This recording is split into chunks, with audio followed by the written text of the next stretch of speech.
Hello, good evening, everyone. Once again, just a reminder or an update for those of you who joined a little bit later. My name is Miss Mehuin. It is displayed on my Zoom as my Zoom name as well. And I would like to welcome you all on behalf of the Academy X to our English IGCSE session 2025 for English language. I know a few of you had questions about the English literature session, and I already guided you to reach out to the admin. The phone number is on the screen, +971 5031866765. For those of you who had questions about the English literature session, the admin is always available to help out with such queries. You can reach out to them and they can better guide you on that. This session, however, is focused on English language IGCSE, both Cambridge and Edexcel. I know some of you had a few questions about ESL as well, so I would advise you to remain in the session because we are going to go through the English curriculum overall, and the ESL syllabus overlaps a lot with the EFL syllabus. For those of you who don't know what that stands for, ESL is English as a second language for those who do not speak English as a first language, and EFL is for English as a first language, which is what majority of the students in this session are doing. But our information, our syllabus, all of it will be overlapping, and I will briefly cover ESL and what ESL requires of us and how the marking criteria varies at the end of the session as well. Now, as I mentioned that this is a session that is being offered by the Academy X for the year 2024-2025 students that are going to be sitting for their exams this May, June. Now, I know a lot of you have questions what Academy X is, so I want to give you a little bit of background on that. We are an academy that has been leading as a tutoring center, as an academy across the UAE and Qatar for the last 10 years and have more than 500 students across different boards registered with us for several subjects, not just English language. The screen that is being shown to you right now has a QR code that you can take a picture of and you can use in order to get any more information that you may have about the center, about what it is that we offer, and how you can pursue any classes with us. And you can also note down the number on the screen for you to be able to contact us at a later time. I would also advise you to take a picture of the screen if you'd like, so that you have this information whenever you would like to reference it. Once again, I want to welcome you all to the session and thank you so much for signing up to be here with us today. Before we begin again, quick reminder, mics off, cameras off. Let's make sure that we do not have any disruptions in the background and we are not going to be causing any disruptions to the rest of the students either. All questions will be directed to the chat box. I have a formula for that as well, which we will get to briefly. Now, as mentioned earlier, we are covering O-levels, IGCSE, English Language, Edexcel, and Cambridge. We're going to cover what the paper structure is like. We're going to cover what the sample papers look like, what previous students' responses look like, what tips I can give you so that you are making sure that you're performing to the best of your capabilities, how you can improve your answer. All of this is going to be covered within this 3-hour session. How we answer the questions, how we can improve the quality of our responses, etc.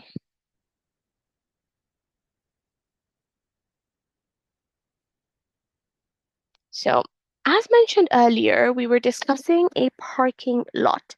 Now, similar to how you um, drive your car to a parking lot, park your car there, go do your errands and come back to it, and then head back home.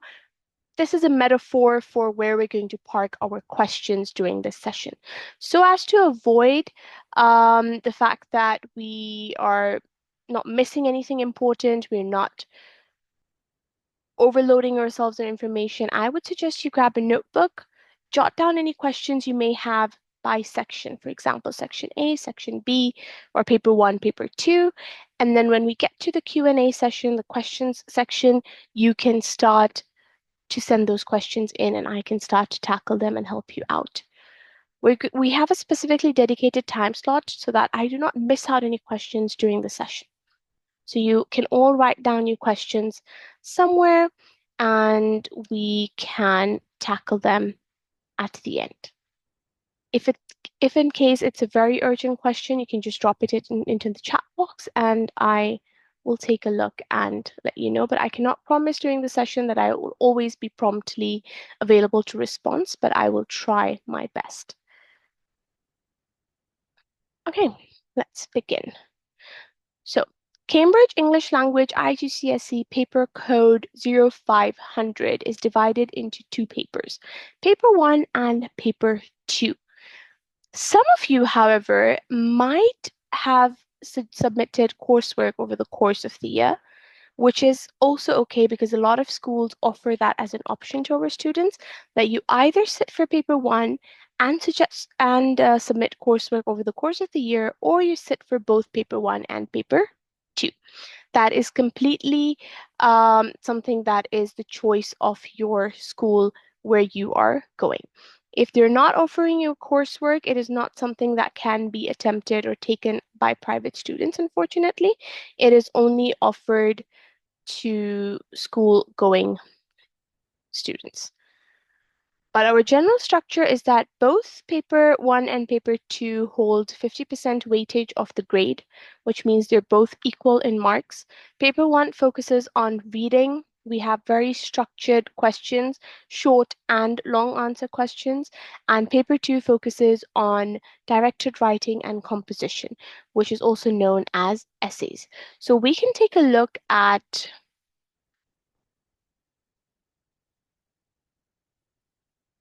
each type of questions that we will get across these two papers.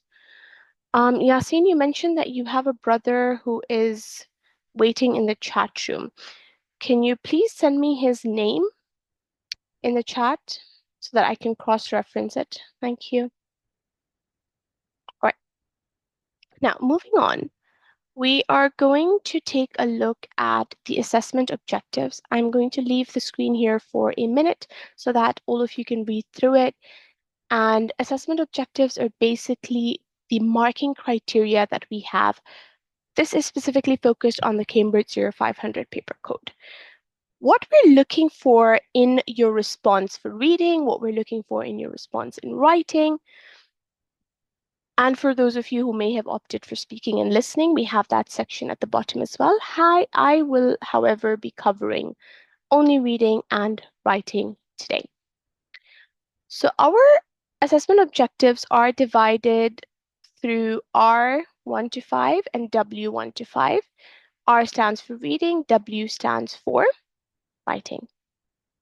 Now, we have two terms here in R1 and R2, which focuses on explicit meanings and implicit meanings. For those of you who do not know what explicit and implicit means, I'm going to walk you through it just right now. Explicit meanings means that the questions are very direct. Whatever they're asking for is very straightforward. Whatever they're asking or requiring is going to be staring you in your face. It's going to be that straightforward, that simple. However, some questions may ask you to underline or understand or identify the implicit meanings. Implicit means that you have to read between the lines. You have to discover the answer. It's there in the passage, but it's not as straightforward as you would expect it to be. You'd have to decode it, you'd have to understand the text, and you would have to paraphrase the answer so that you can use it in the response. We're going to be analyzing, evaluating, and developing facts, ideas, opinions from the texts that have been provided. And I discussed this earlier that we have 3 texts for paper 1 for Cambridge 0500, but they're not very extensive tests. Do not get scared by hearing the number 3 text. They're not very long. They're very small texts. They're very easy to understand. And they have dedicated sections for questions. So it's not all overwhelming at the same time. Your goal is to understand the text and then answer the questions that have been asked and find your supporting evidences from the texts that have been provided to you. But each section will be separated for you. It will tell you which questions are for text A, which questions are for text B, and which questions are for text C. So we've tried to keep it as simple for you and as easy to understand for you as possible. We're going to check how you're able, how detailed your understanding is, how well you've understood the text, and how well you're able to understand the question and give us the appropriate answer. It's not just about answering the questions, it's making sure that you're answering the questions correctly and you're giving us the answers that we're expecting of you. So that's what we're going to be covering for reading, or that's what examiners are looking for under the reading section. When we come to the writing section, this is where your creativity, your imagination comes into play. This is where we are going to be grading you or evaluating you based on your creativity. You're going to be articulating your answers, your responses based on the question, but a lot of it is going to come from you. A lot of it is going to be your abilities, your capabilities as a student, how you express your thoughts, how you express your feelings, how you organize these feelings and thoughts into your work, what range of vocabulary you're using across that, the variety of sentence structures that you're using across. Are you answering the question in the correct way? Are you doing what you're supposed to do, basically? If we're asking you to persuade someone, are you following the purpose of the text? Is your grammar, punctuation, and spelling accurate? All of this is taken into very critical consideration under the writing section, not as much under the reading section. But that's what we look for in the marking criteria. Now, first part that we're focusing on is paper 1 reading 0500/01, which is paper 1. And this is what a general paper 1 structure would look like for Cambridge. Now, as you can see here at the top of the screen, it says example candidate response high, which means that this student has scored on the highest spectrum of the marks. They've done really well in this section. And that's why I've chosen to show you this example so that you can understand what we're expecting from you. So this is question number 1, or the first set of questions based on text A. It says, read text A, the whirlwind engineering history of the bicycle, in the insert, and then answer questions 1A through 1E on this question paper. So all of the questions under number 1 are focused on text A, and this is what the general structure of the question will look like. One thing that I would like all students to make note of is how many marks is each question. The first one is 1 mark, the second one is 2, third one is 2, and then 2, and then 2, and then 2. Why are these marks so important? Because the number of marks that are allocated for each question will tell you as a student how much information you need to write. And this is something that is the same across all boards, across all spectrums. So whether you're doing Edexcel, whether you're doing Cambridge, or you're doing EFL or ESL, your number of marks will help you identify how short or how long your answer has to be. So that is something that remains similar across all spectrums. So for example, question number 1, give 2 examples of early types of bicycles according to the text. This is a 1-mark question, so you only needed 1 response. The student, however, here has given us 2, but the student will only be graded on 1 mark because it's a 1-mark question, so they're only going to get the 1 mark for the 1 correct answer, and the other one will be overlooked. That's also one thing that I want you to take note of. If the question is only asking you for 1 response, make sure that you're only giving 1 response. Because when you give 2 responses like this, there's a possibility they're both right, or there's a possibility that one of them is wrong. And the examiner is going to check the first response first. Okay? And then they're going to give you the marks.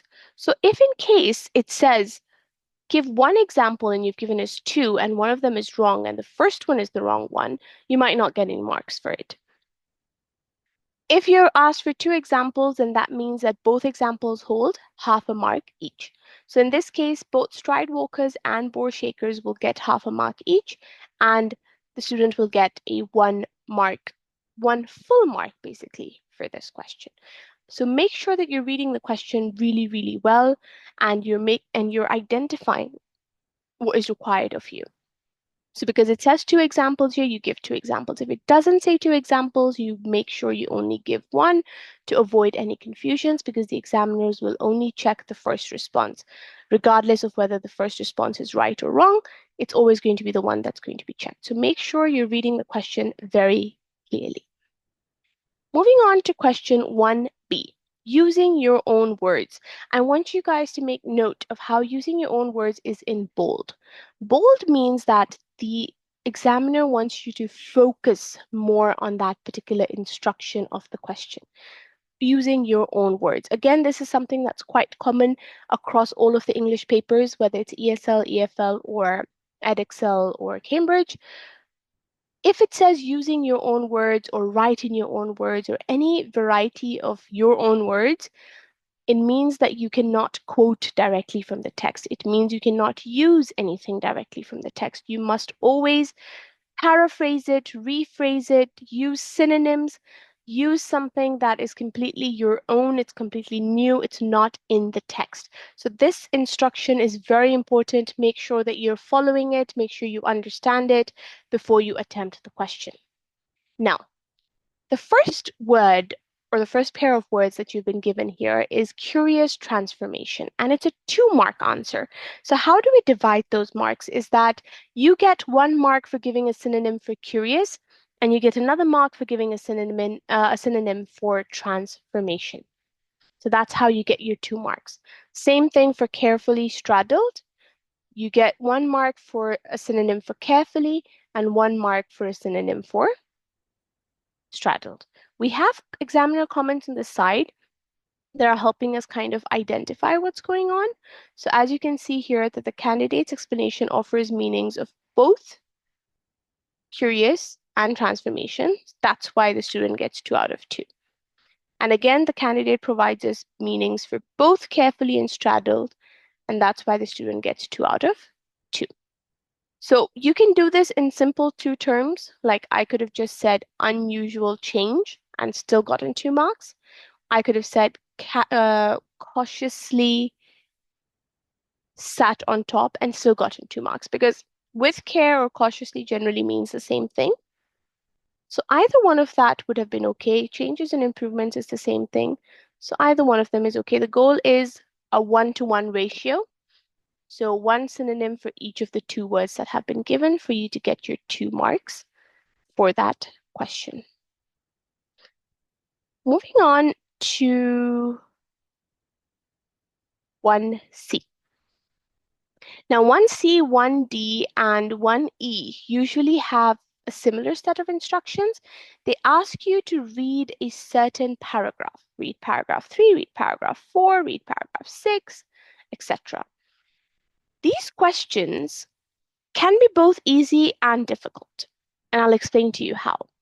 Easy because it's narrowed down for you exactly where your answer lies, and that is in paragraph 3. Difficult because sometimes you might feel overwhelmed looking for that answer in that paragraph and you may not find it.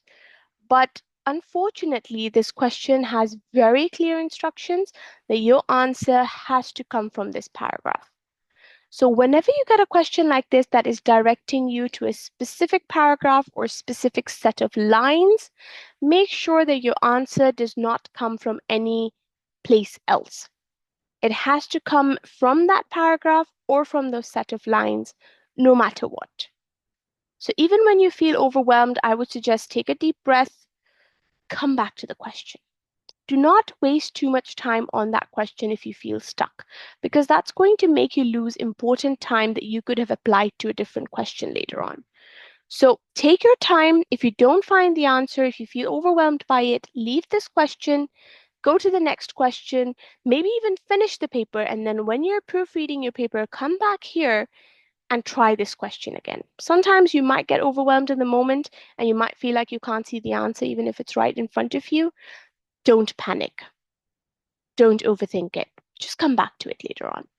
You'd rather approach it at a later time than waste too much time on it right now and lose important time that you could have allocated to a different question down the paper. So reread paragraph 3. It even tells you how the paragraph starts and how the paragraph ends so that you can find it more easily. And the main question is below, give 2 reasons why people may not have wanted to ride on the velocipede.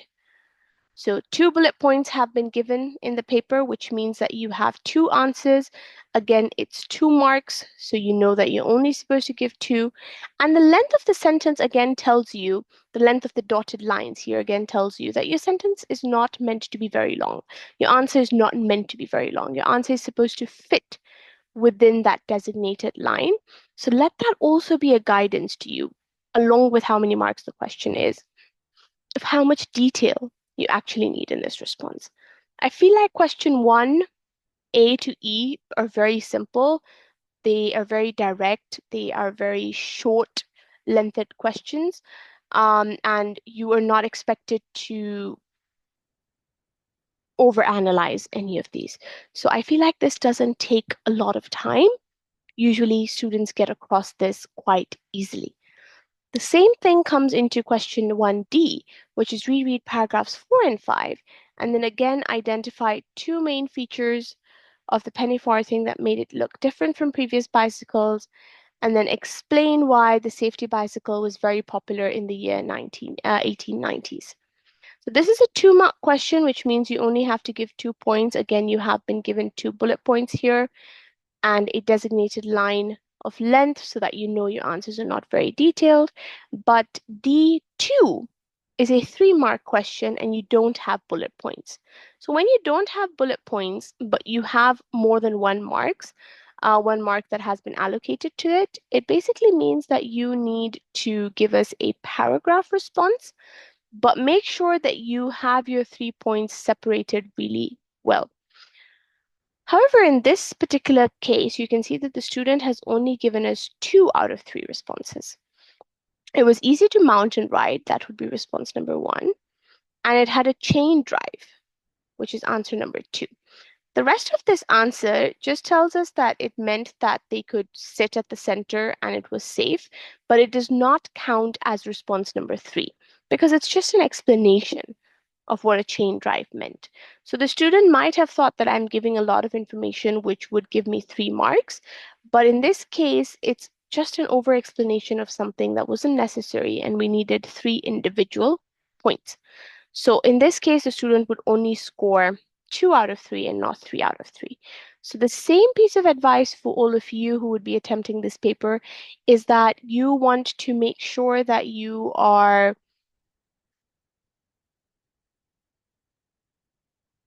not giving us more information than necessary because it will be overlooked. It will not be given the marks that you want unless you're giving us the information that we want. So I hope it's clear so far as I'm moving on to the next page. This is 1E. Again, it's a response that is continued from the student who scored on the higher spectrum.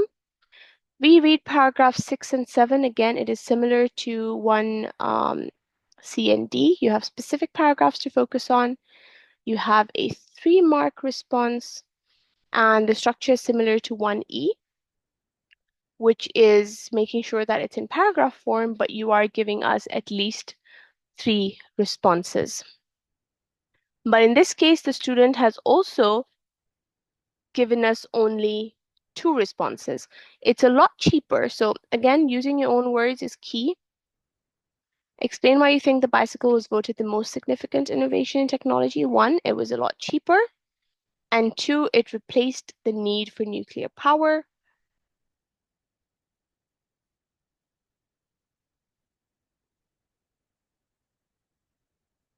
And the fact that it's improving people's health.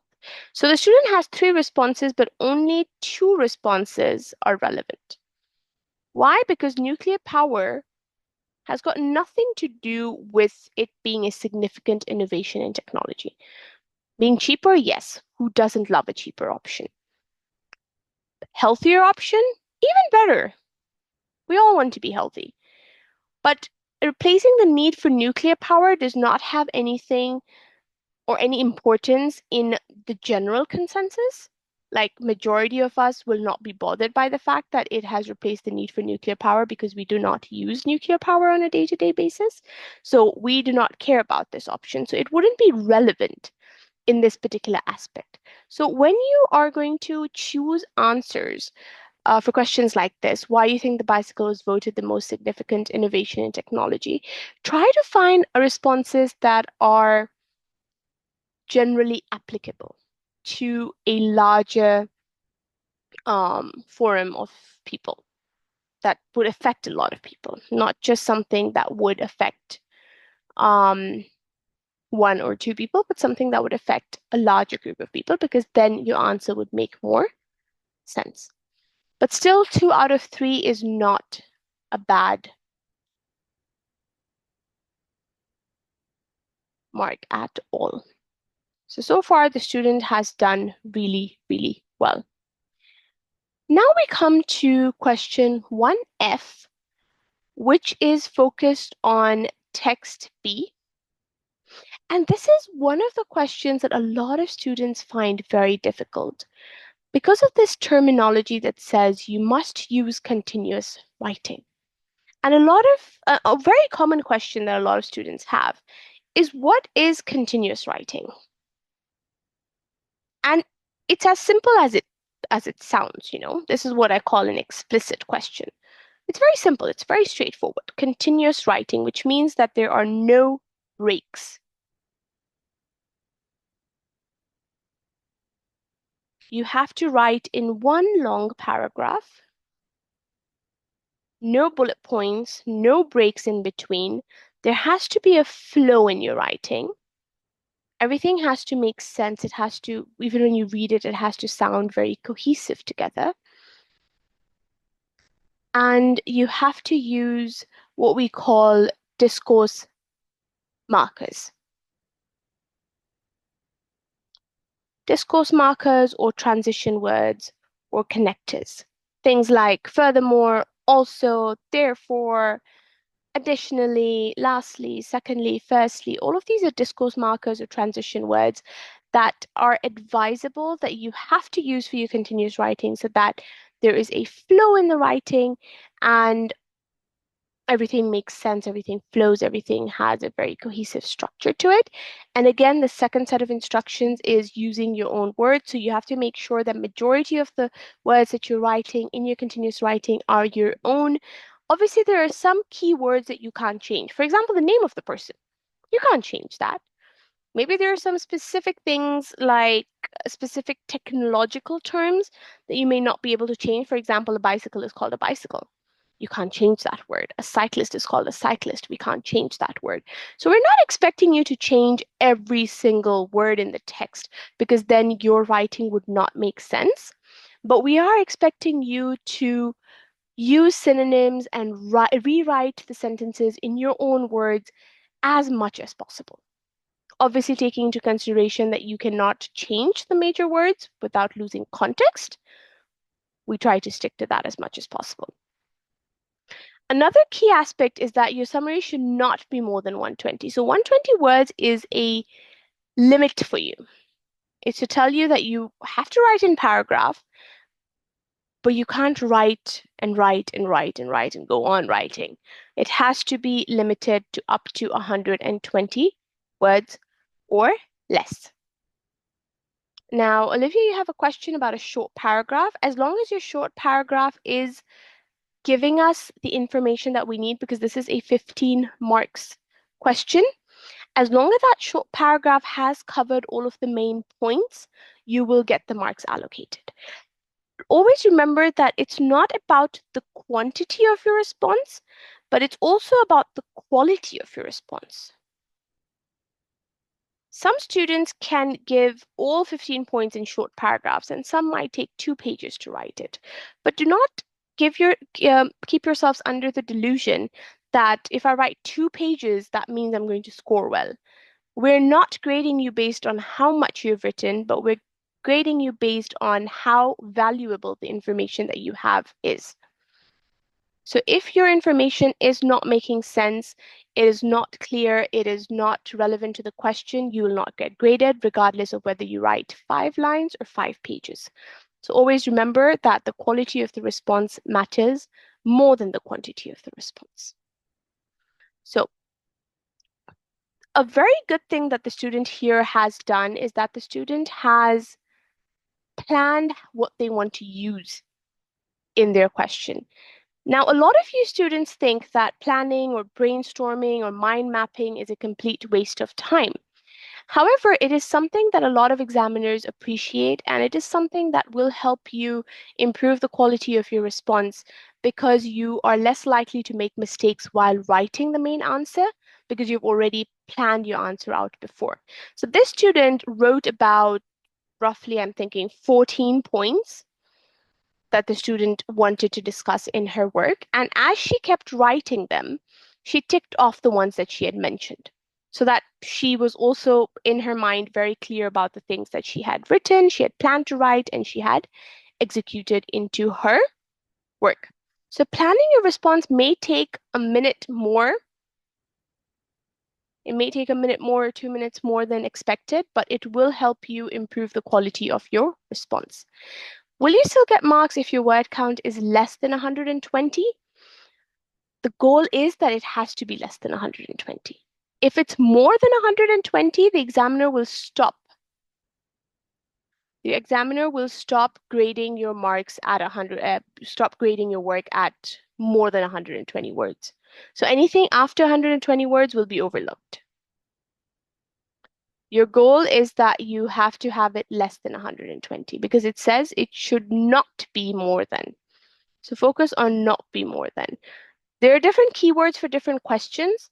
When we come to the writing part, you'll see that the writing is asking you to do something between 200 to 300 words. Over there, your minimum is 200, maximum is 300. And in this case here, it is less than 120 is ideal, not more than 120.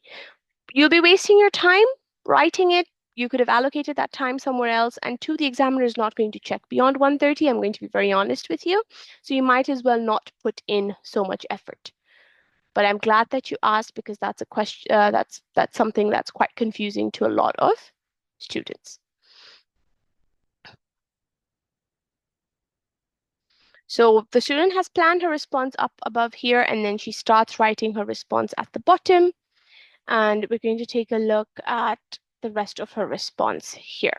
So as you can see, she's covered all 14 points that she had listed out in her plan in this short length paragraph. From here to here. Okay? So I am going to give you people maybe like a minute to kind of just go through the points that she has on this screen and read these first 5 lines, and then I'm going to skip over to the next page so you can read that part too, and then I will break down the answer for you.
I'm going to move on to the next page. I'm going to give you a minute to read through this as well. And then we're going to discuss.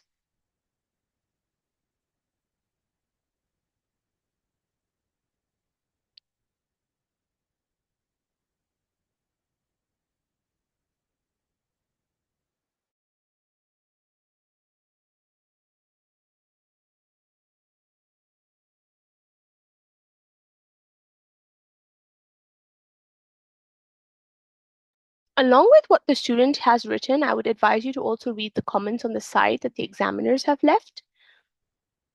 And I want you to notice how even though the student has scored 12 out of 15, there was a lot of room for improvement in this response. Because she had restricted herself to just writing this much, a lot of her points were not elaborated on. She mentioned them because she planned it out and she's like, okay, I need to get it down. But a lot of them have just been left there hanging, not explained, not linked, not put together. So you might get the marks for mentioning them, but you might not get marks at the end for the cohesiveness of the response because they're not connected to each other. As you can read the comment number 10 here, that the candidate touches on points 5 and 11, but do not link them together.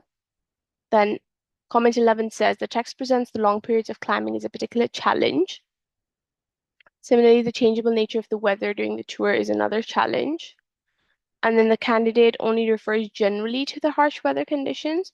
So she's not made more reference to this and has not emphasized or highlighted or told us whether this is something that Denise faces day to day or is this something that she faced for the first time.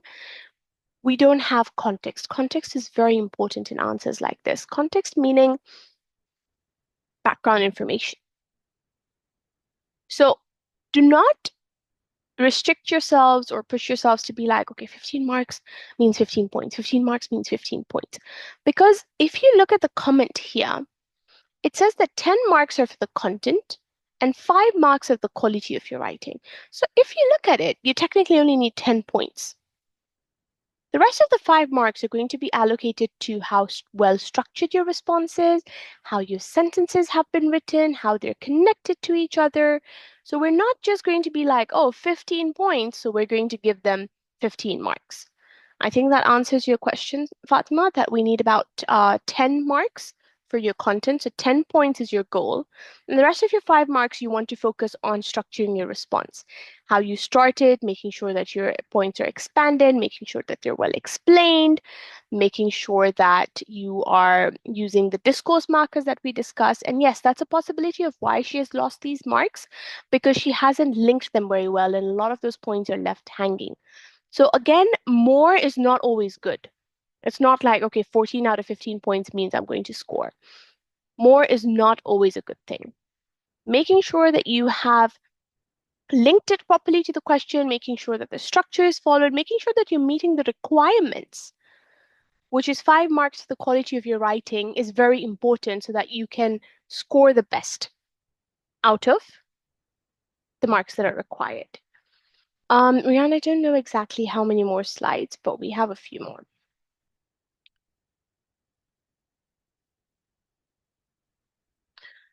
So using your own words is also what adds to the quality of response. Using those discourse markers that we discussed, the transition words, making sure that your sentences are not fragmented. What I mean by fragmented sentences or broken sentences is that don't have a lot of independent individual sentences just thrown in there like, oh, she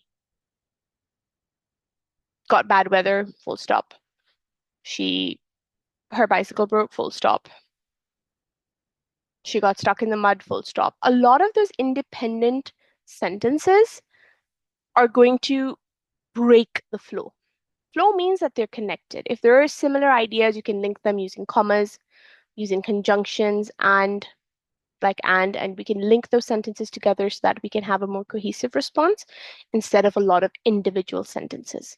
Because then it's the same thing as having bullet points without bullet points. So make sure that the sentences are linked together using conjunctions, using these discourse markers, and you have a very cohesive response. The best way to identify if your work has any flaws is that you read the paragraph out to yourself. While reading, because every full stop will represent that a sentence has ended. Every full stop requires you to stop when you're reading. So if you start reading your work and you realize that you're pausing way too much because there's so many independent sentences, there's so many individual sentences, it means that you're just, writing in sentences and it's not really connected to each other.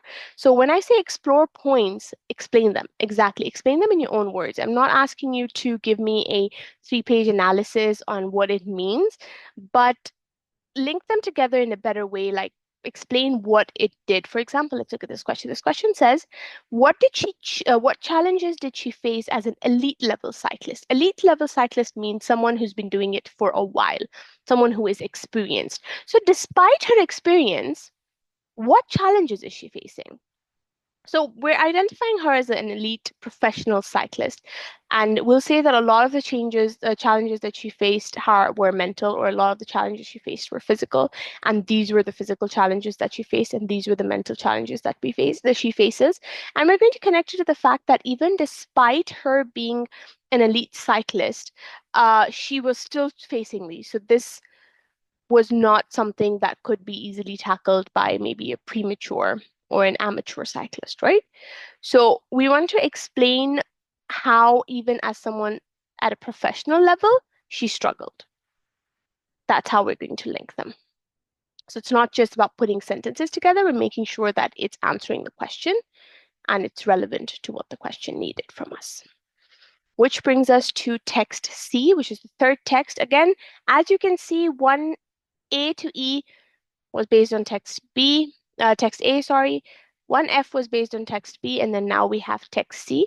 So we have a variety of questions, or like a varied range of questions, from like short questions to a more extended essay question, which was 1F, and then we come back to a little bit more of short length questions when we move on to text C. So text C questions are focused on 2A through 2D, and a lot of the text C questions are word meanings or understanding the context of the passage.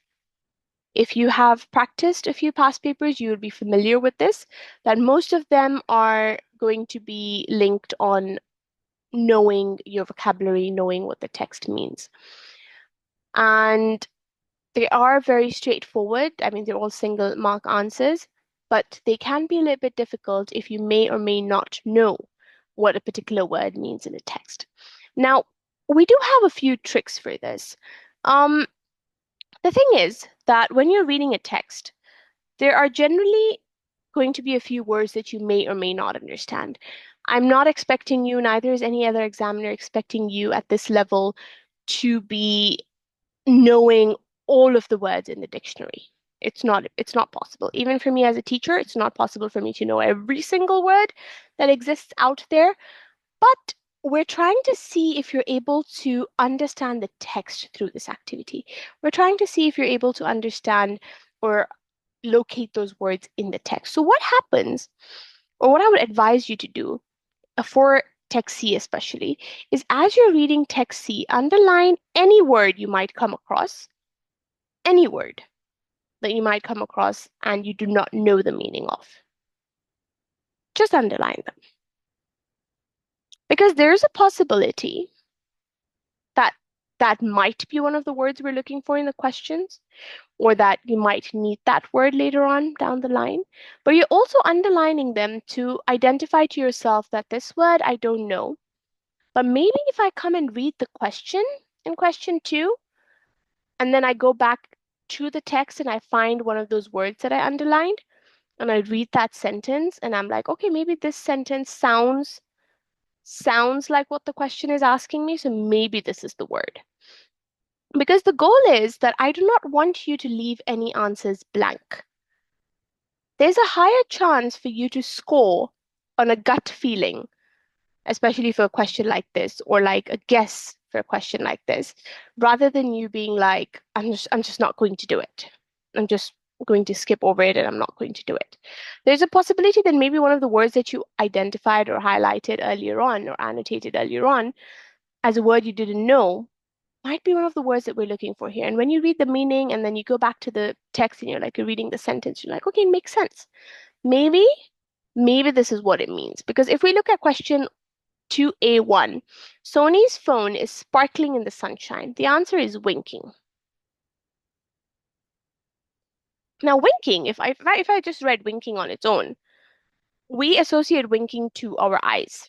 And the motion of one of the eyes closing and the other one opening and closing. So it's a facial feature, right? It's a facial movement. I would not automatically guess winking, but if I go back to the text, if I go back and read the text, and I'm like, okay, what was Sony's phone doing? That's what you have to ask yourself. Sony's phone is sparkling in the sunshine. So you want to go back in the text and you're like, okay, what was Sony's phone doing in the text? When you go and try and find what Sony's phone was doing in the text, you'll realize that it said Sony's phone was winking. So you're like, okay, maybe this is the word that I need to use here. So the goal is to always go back and look for that half sentence back in the text, reread that sentence in your mind, see what word fits and what you can utilize here. It's just about decoding and understanding the sentence, coming back to those implicit meanings that we talked about, that you sometimes have to read between the lines and kind of understand what is required of you or from you from that particular situation. So that's how all of these questions, 1, 2, 3, 4, kind of work. They give you a sentence, they underline a specific part of that sentence, and they ask you to replace that with a word or phrase from the text. So it could be a single word or it could be a phrase, a few words, a small sentence that replaces that. But the goal is that try and find this, the half that isn't underlined in the story. So, for example, for the second one, the narrator expected his bike ride. So go back to the text and be like, what was the narrator expecting his bike ride to be? What did he consider his 58th birthday to be? What did he plan to do on his mobile phone? So go back and look for the information that's not underlined back in the text and try to connect the dots. It's basically a connect the dots activity, but it is a little bit more implicit. You have to find the answers. It's not going to be very straightforward. You're going to have to read between the lines and look for them. So this part here, which is question 2A, is obviously asking you to find things directly from the text. But question 2B, again, is coming to using your own words. So you have been given an extract or a paragraph from the text, and you have a few words that have been underlined, and you have to now give answers in your own words, basically coming back to synonyms. You will notice that synonyms are a huge part of English language. They're a huge part of your paper. A lot of the activities or a lot of the questions you're going to be doing will require you to do synonyms, or to use synonyms, whether that's in writing or reading. Because even when you're writing something, you will be using synonyms a lot. You can't keep saying the same word again and again. You can't keep saying beautiful again and again. You have to use a variety of words. Beautiful, gorgeous, amazing, just different sets of words. So I would advise you to practice synonyms or at least research synonyms for the most basic words that you might lean towards, like bad, good, nice, beautiful, and just try to gather as many synonyms as possible because you will utilize them for writing, but you might need them for reading as well. So try to do your research on synonyms as much as possible before your exams. Now, coming back to 2B, using your own words, again, how do you know what word to use or what to give here? Is read the word in the sentence. I feel the tension in my thighs increasing. So increasing is one of the simpler words that we have. Increasing means something that is getting worse or getting higher. So I can use a range of those options. The student here says heightening. The student here has said making itself known. But if you do not know the word heightening, what else can you say for increasing? Something that's getting bigger, getting louder, getting larger, depending on the context. What does increasing mean? Something that's getting worse, perhaps. So just use and write whatever it is that you understand. I'm not going to say that there's a specific set of answer, like the examiner is only going to accept the word heightening. That's not possible. Any synonym of increasing that is relevant to the context will be given a mark. Notorious. Notorious is a difficult word. It's not a word that's very well known It's usually very, very confused. It's very commonly confused with the word naughty because it sounds very similar, notorious and naughty. But notorious generally is known to mean someone who is famous, but famous for the bad things, famous for a bad reason. So as the student says, well known or has a bad reputation. So both of those answers would have been accepted. And dismayed means being upset. So discouraged is okay, being upset is okay, being disheartened is okay. Any of those words would have been accepted for that. My other suggestion for you would be as you do these past papers and you come across these new words, try to Google them so that you can just kind of add to your vocabulary bank. Just learn these new words as we're going across um, the board, and we're just, kind of gathering all of these words that you might be able to use in the writing later on, right? So try to gather and amplify your vocabulary wherever you can. Whenever you come across a new word, just Google it, learn the meaning, so that you can just add words to your vocabulary and have some new words to use when you start writing. Um, Now I do want to start this 1C, 2C, sorry.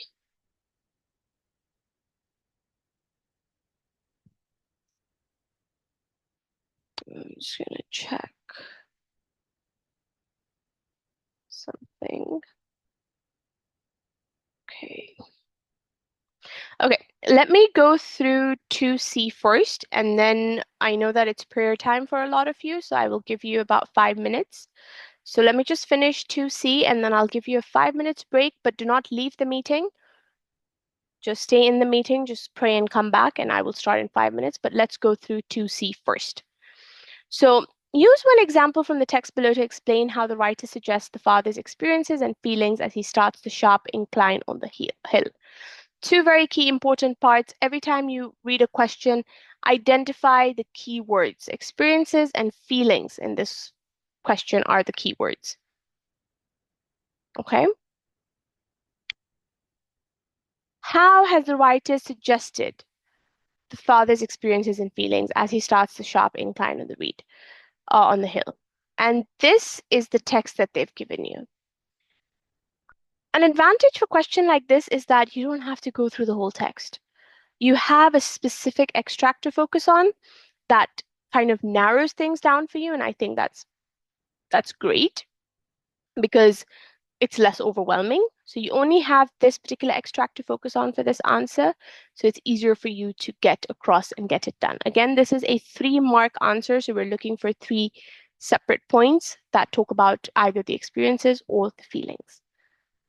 Again, another key instruction is use your own words. So make sure that you're rephrasing or paraphrasing or writing it as much in your own words as possible. The student here has chosen the phrase, my legs heave a sigh of relief, which is here. And the instruction specifically says use one example. Okay. So the student has decided to go with the very last one here. The phrase my legs heave a sigh of relief prove the inclination's intensity.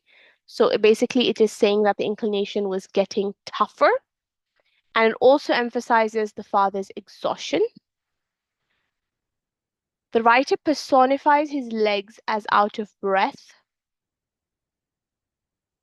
So the student has identified a technique here. My legs heave a sigh of relief as personification. And then the student has focused on the word relief, suggesting that the father held on to a sense of hope that they would be able to make it to the end. And the word heave shows us that there was a lot of force that was put into the father making this journey. It was very excruciating. So the student has very clearly identified the feelings. and the experience of the father, as the father being exhausted, as the father being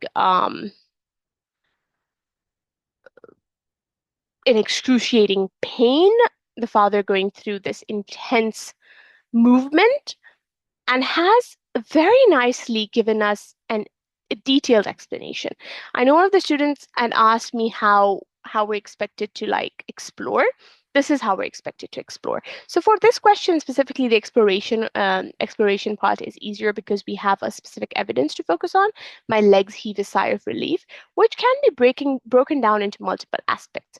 One, we identified it as personification. Now, it's not necessary that every time you identify a quotation, it will be a technique. But in this case, the student was lucky and was able to identify my legs heave a sigh of relief as personification. Now, for those of you who don't know what personification is a technique where non-human objects or non-living objects, basically, non-living objects are given human characteristics. So in this case, the legs heaving a sigh of relief is a non-human. Legs are non-living. They don't have life in them. They don't speak. They don't, beat. They don't move in that context. So they don't have like a life, but they're given the concept of heaving a sigh of relief. Heaving a sigh of relief is something that some sort of sound that humans make. So giving your legs, which is a non-living object, the capabilities of a living person, of like heaving and breathing, is counted as personification. So you can write down personification somewhere if you want to look it up later on. YouTube does have a lot of videos explaining that technique. But personification is a figurative technique or a linguistic device. And in this case, the legs have been personified to be able to breathe. So that personification has identified that the father was tired and had finally like relaxed or gotten some hope or gotten some sort of like relief um, in the situation, during that intensity of that hill. Now, sharp incline means that the hill was very like upright, like very straight.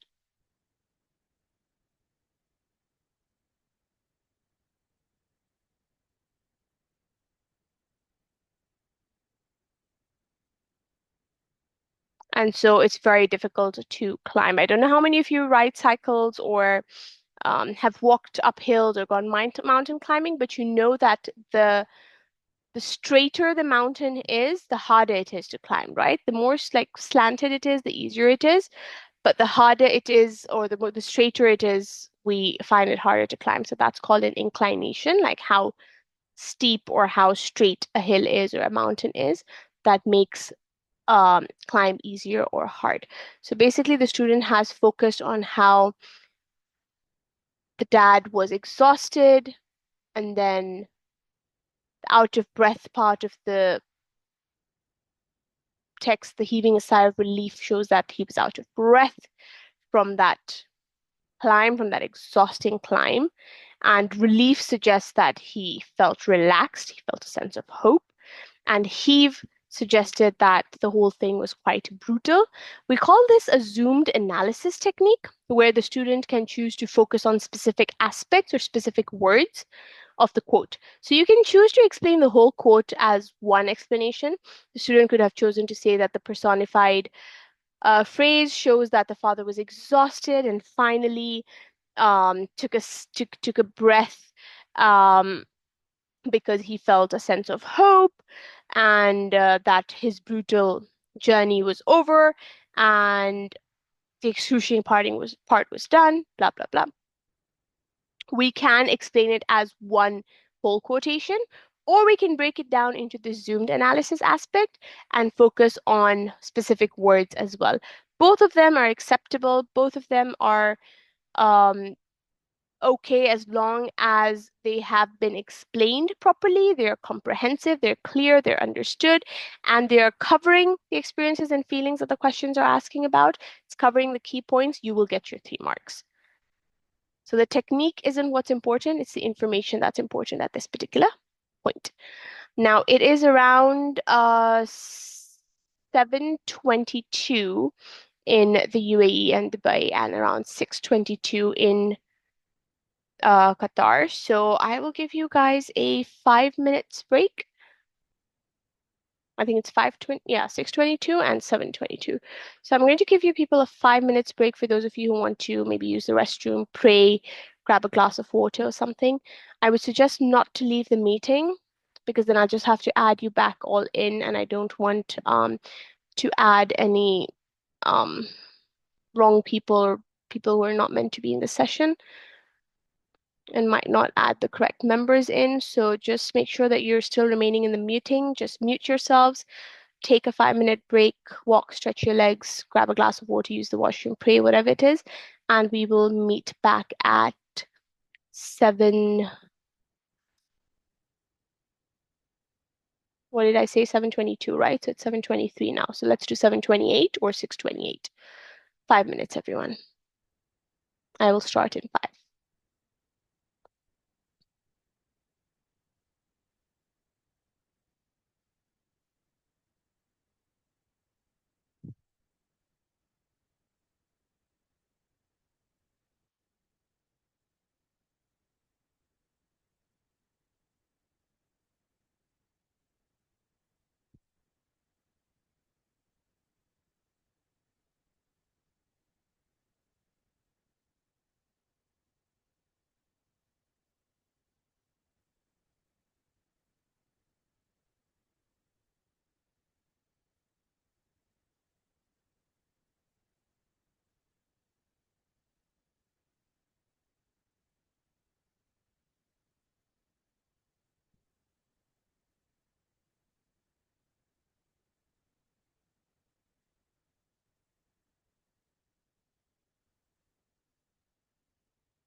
Okay, everyone, I hope you are all back. You can just drop a message in the chat box or give me a thumbs up if everyone is present so that we can resume the session.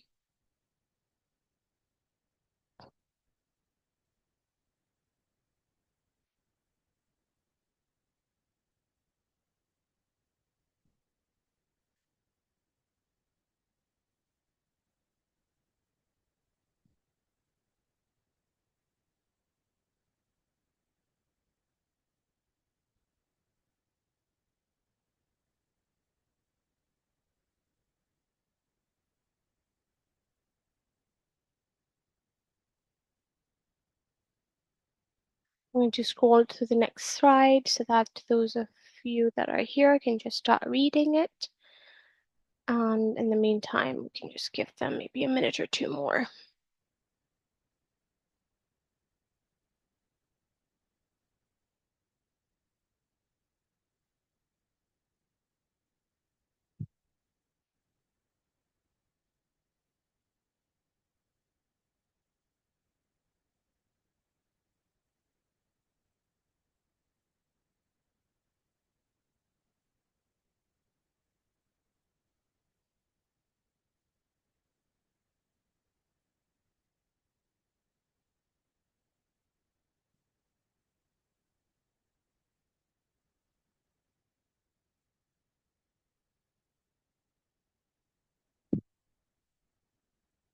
Okay. Thumbs up, everyone. Can you just give me a emoji or something that you're back? Thumbs up so that we can get started.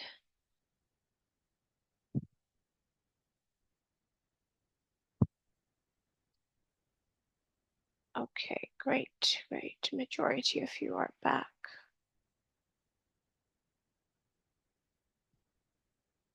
All right, let's get moving. All right, so this is now 2D, and this also focuses on a specific set of paragraphs. We discussed this earlier on, that these questions can be tricky or easy depending on how you look at it. Um, some find it easy because it means that you only have to focus on specific paragraphs.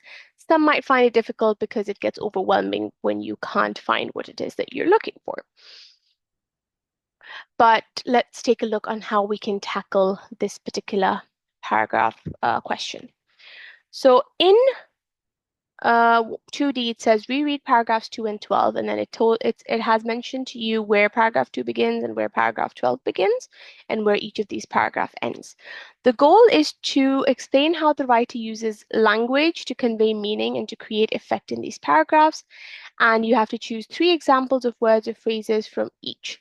So 3 from paragraph 2 and 3 from paragraph 12 to support your answer. So a total of 6 points is what we're looking for, along with the techniques that they're using for language and how they're relevant to the question, which is how they create meaning and effect. Now, this is one of these other phrases that we discussed earlier, right? About 200 to 300 words. So 200 is your minimum, 300 is your maximum. So when it says write about 200 to 300 or between 200 to 300, the first number is always your minimum word count, and your 300 or the second word limit is always your maximum word count. Now, when you do questions like this, I would always suggest for you to write an overview sentence, right? An overview sentence before you start the paragraph. So for example, for paragraph 2, I would suggest, let me put a chat box here on the screen. So you can say in paragraph 2, or paragraph 2 is about dot, dot, dot. Can you tell us what that paragraph is about? It's a small overview. It's just about one line long, not too detailed. And then you dive into your 3 examples that you have chosen. Similarly, when you come to paragraph 12, you can do the same thing. Paragraph 12 talks about or is about dot, dot, dot. And then you dive into your 3 examples. So we call this an overview kind of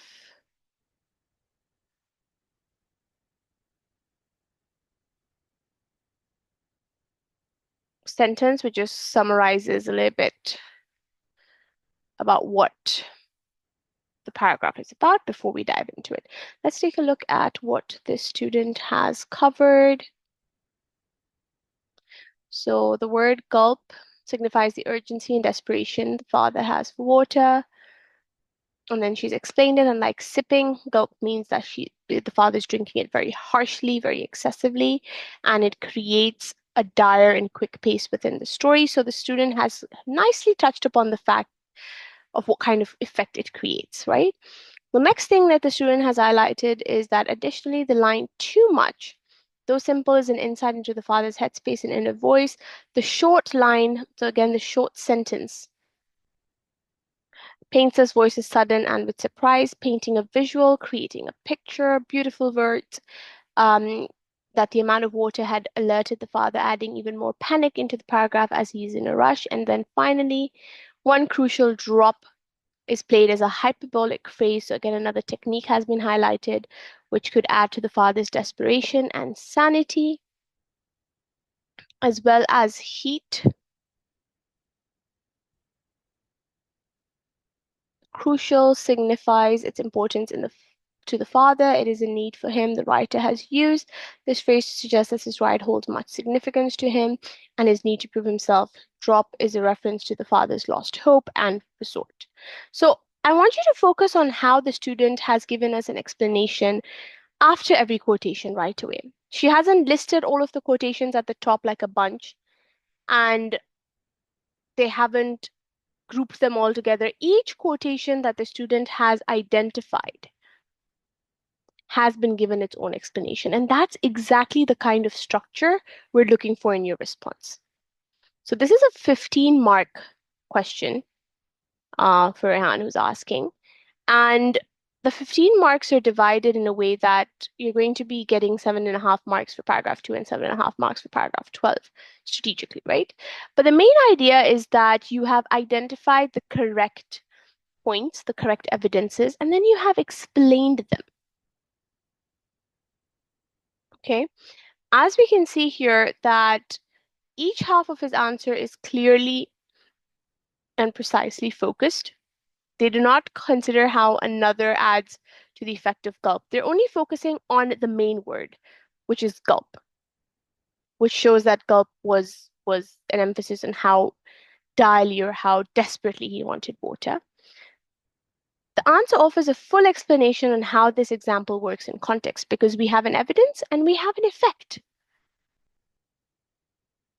Gulp creates the effect that he was extremely thirsty. And when he saw that water, he could not control himself. He just started to gulp it, which was showing us that it was a very harsh movement. So each of the words have been very nicely explained. But another thing that I want you to identify is that how the student has connected their work together. In paragraph 2, additionally, finally, all of these connectors have brought in as well as all of these connectors have brought in this response together. They have made this response very cohesive, very nice to read, very easy to follow. Okay, so we're not just looking at you throwing in words and being like, okay, let's call it a day. We want to see you link those words back to the question, and the question is asking us how it creates an effect and what meaning does it convey. So each of the words you identify, make sure that the words are relevant and then those words are properly explained, and then they're structured like this in this very nice, beautifully written, piece of work that we can follow and we can understand easily. I'm just going to check the next page. So the answer does not end there because remember the student has to discuss paragraph 12 as well. So this response was only for paragraph 2. The student has given us 5 examples for paragraph 2. We only need 3 examples. So the student has gone a little bit beyond what is expected of him or her. But make sure that you are not wasting too much time. Like I would call this over efficient. And sometimes over efficiency will cost you time that you could have allocated to a different part of the paper.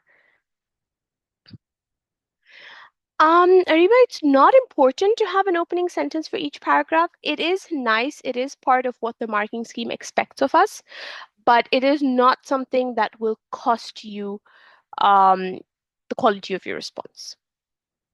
As long as your response has covered the main idea, it's addressing the question, it is addressing what needs to be addressed, it's absolutely fine for you to not have the opening. So this is what her response for paragraph 2 looks like, but she is a little bit over efficient in this response. So again, do not waste time more than you need to. Like if the question's only asking you for 3, try to only give 3. Do not be over efficient because it takes up too much time. And again, the examiner is more or less likely to only check the first 3 responses anyways. So make sure you're keeping that time for your other pieces of work, your other writings later on in the paper.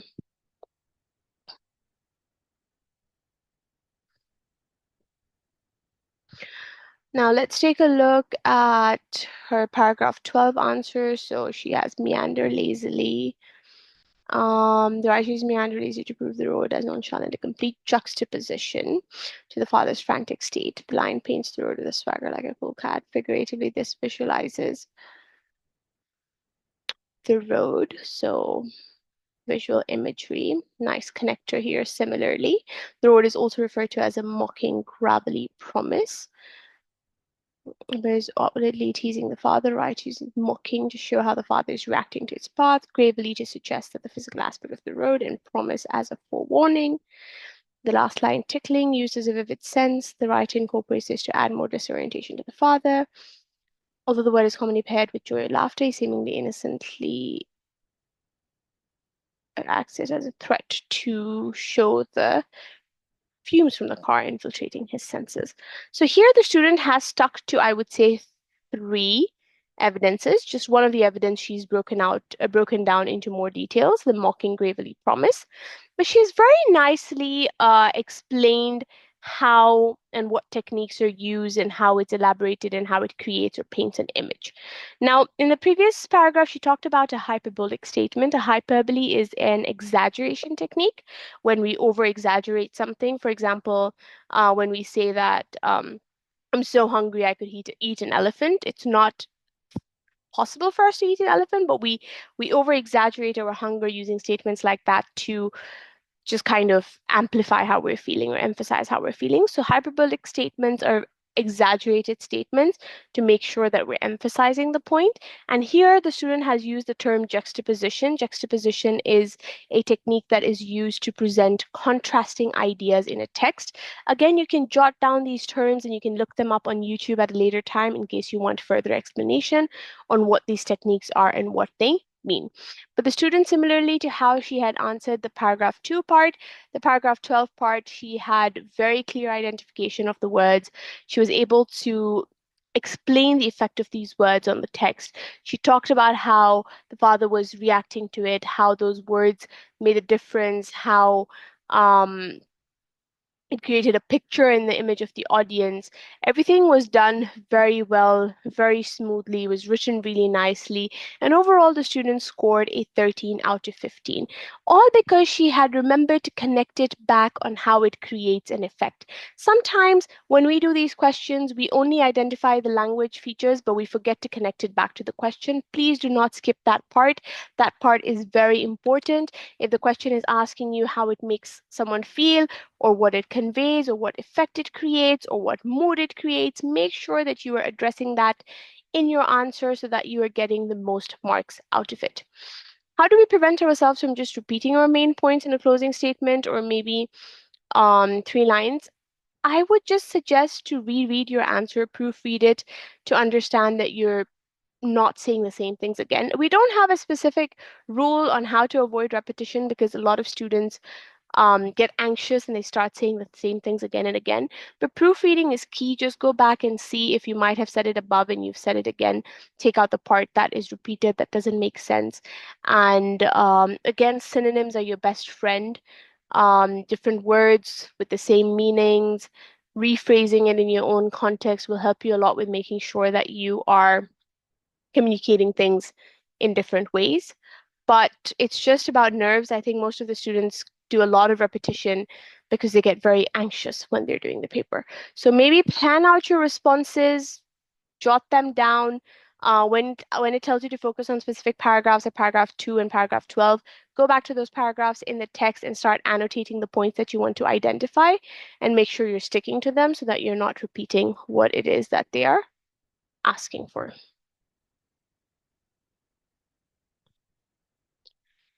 Okay, we are finally at the part which is focused on directed writing, which is again part of paper one. It is part of the first section, but it is what we call directed writing or compositions. And I want to tell you what directed writing is. Directed writing means that you have a text or you have an extract that has been given to you, and you have to write one of these following pieces of works, one of these following transactional writings, either a speech, a letter, a journal entry, an article, a report, or an interview, but in response or in context to the text that has been given to you. So this is more or so content restricted. Like you have information that you have to work with. It's going to be majority focused on the text that has been given and less of your individuality. Your individual creativity is going to be seen in paper two or in your other essays. So if we look at the question here, which is question 3, it says reread text C. So mostly question 3 is usually focused on text C. If you've done past papers, you're aware of that. Mostly question 3s are focused on text C. It's asking you to reread the text C and then answer question number 3. And then it's given you a prompt, it's given you a situation. So this is why it's called a directed writing, because it's telling you what you need to do. Like you need to act like someone, you need to pretend you're someone, you need to reply to something. It's directing you on how to answer this question or what to do in this question. That's why it's called directed writing. So it's telling you your Sonny, your father, and the rest of the family have watched the video you made to record his 50th birthday bicycle ride. After the family have watched the video, you write your journal entry in which you, and then you have 3 bullet points. Now, question number 1, what is a journal entry? A journal entry is similar to what we used to call a diary entry a few years ago. Basically, a Dear Diary kind of moment where you're writing to yourself, you're talking about your feelings, your emotions, your thoughts, etc. It's very casual, it's very conversative because you're writing to yourself, so we're not expecting you to be extremely formal. But you have 3 bullet points that have been given to you because that is kind of telling you what it is that you need to write. Again, directed writing. It's directing you on what needs to be a part of your journal entry. So the first thing that you need to address is your father's plans and preparations for his birthday and how you felt about them, because it's your journal entry. So a lot of it is about your feelings and your thoughts and your opinions. And then you're going to explain the challenges and hardships that your father faced on the journey up the hill and how or what you thought as you saw him cycling. What were your thoughts about him going through all of those struggles? And then 3, describe your father's reactions as he watched that video that you created of his ride. So it's got a lot of emotions. Journal entries have generally got a lot of emotion. It's very raw, unfiltered, got a lot of warmth, a lot of feelings into it. But again, you have a target here of writing about 250 to 350 words, which is minimum 250, maximum 350. 15 marks are for your content, which means that your content has to be covering what's in these 3 bullet points. And 10 marks for the quality of your response. Now, this is where it's focusing on your vocabulary, your sentence structures, grammar, punctuation, etc. So you start off your journal with Dear Journal or Dear Diary. And this is something that works for both Edexcel and Cambridge, right? Because we have journal entries in Edexcel as well. So we call them transactional writings in Edexcel. Here we call them directed writing, but both of them are generally the same structure, the same idea, that you have to address it to Dear Journal or Dear Diary, and the general structure of it remains the same. I wouldn't exactly say that it's 5 marks for each bullet point. It's more or less 15 marks for sticking to the content that it's requiring you to give us. So it's not equally divided, but it is to make sure that the student has covered what has been asked. Because if you look at the bullet point number 1, it says your plans and how you felt. It's a two-part thing. The second one, the challenges your father faced and your thoughts as you watched him. So I'm not going to say it's an exact 5-5-5 division for each bullet point, but the general idea is that you've covered everything and then you get marks within that 15 mark spectrum for everything that they've asked you to cover in that bullet point. So like I was saying, in Edexcel and Cambridge, both you have journals, you have articles, you have emails, letters, etc. All of that is generally the same. We're looking for that raw emotional aspect to it, and we're just trying to see how well you're able to put all of these into words, into writing. Would you be penalized for making inferences to expand further or missing some vital context of the text? Not really. The main goal is that as long as you're covering all 3 bullet points and you have a little inference to something else, that's fine. Make sure you're not straying too much from the point. Make sure that you're not overlooking the point. Sometimes when we start to make inferences or expand further, we lose our thought process and we go off a completely different tangent and we forget what we were talking about. So don't get distracted. Stick to the bullet points, make inferences where you need to, but try to stick to that as much as possible. And only make the inferences where relevant, where necessary, where that background context information is important. But do not digress too much and do not stray too much from the main topic or main task at hand. So I'm giving you a minute to kind of just go through this. For those of you who haven't read through this already, there's examiner comments on the side.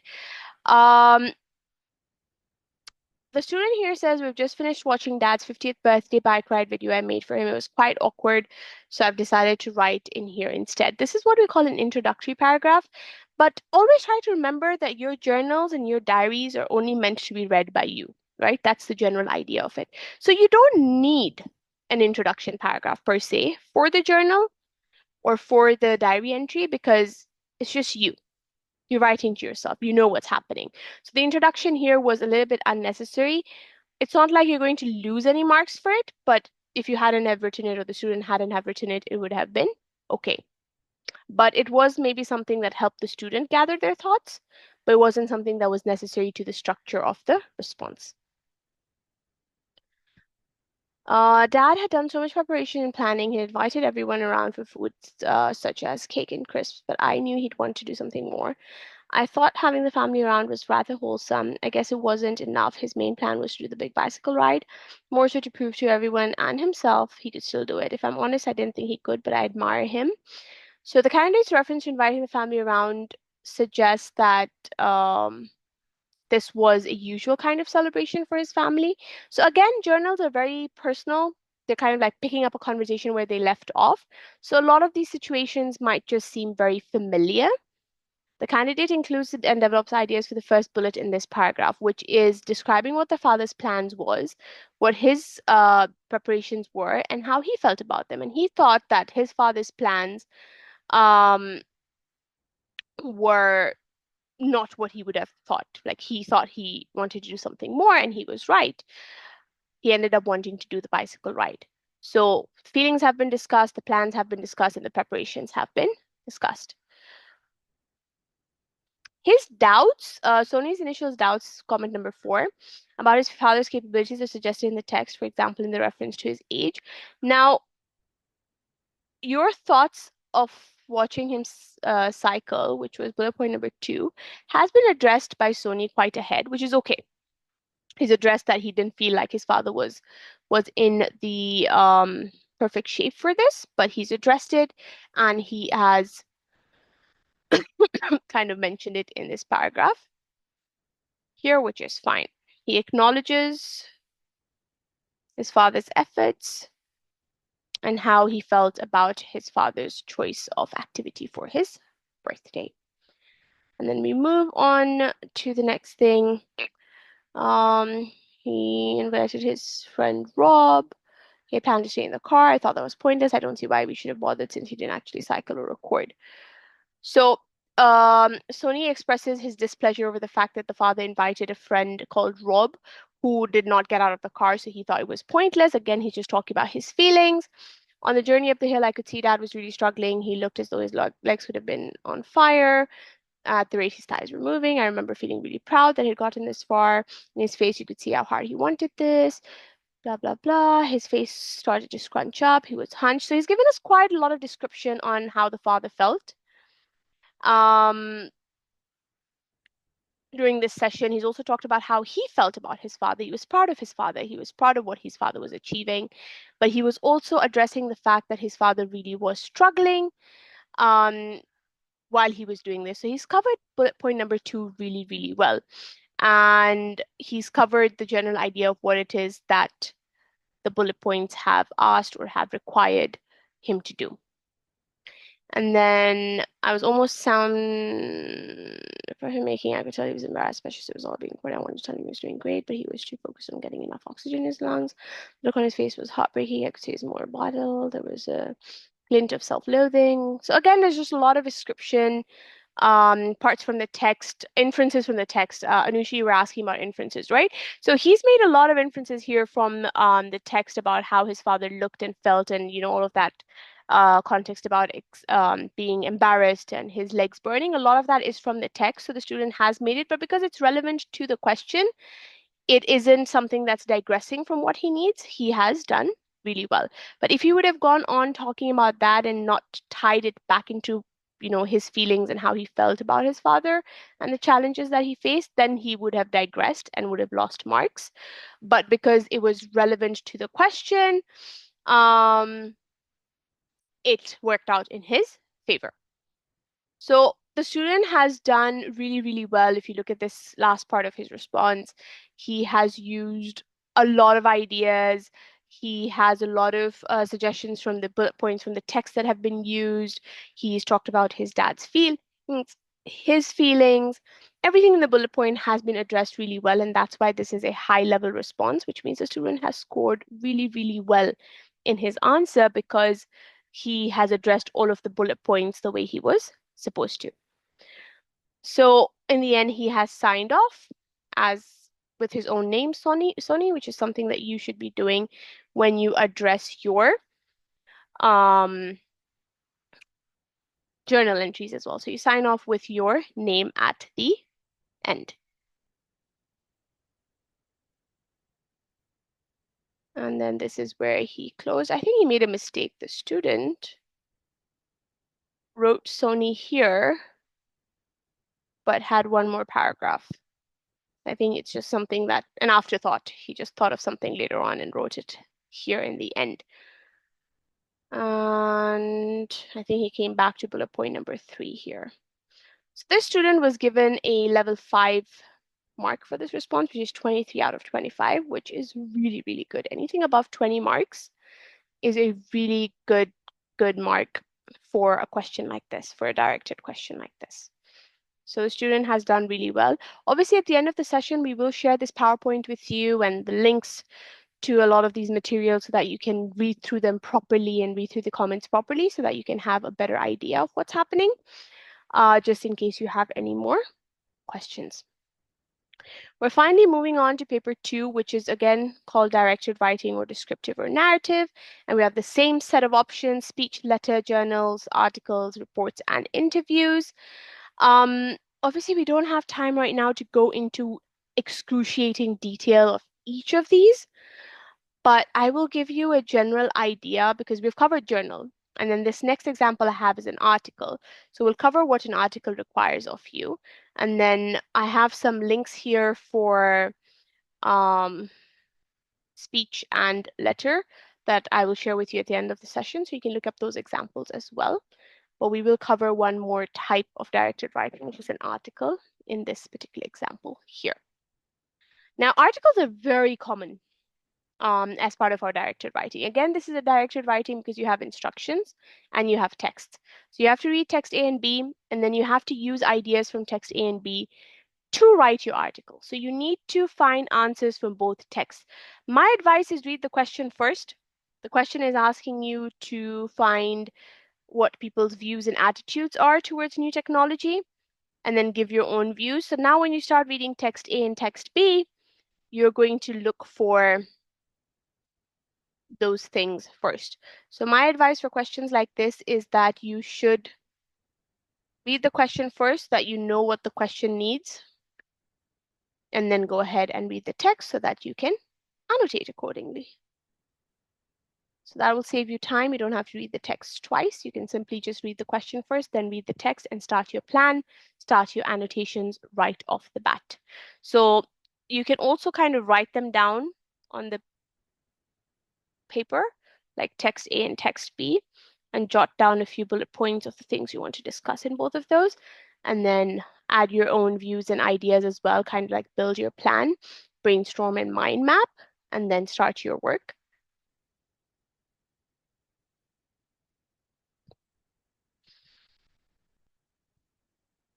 I'm just going to leave this here. Just read through the question.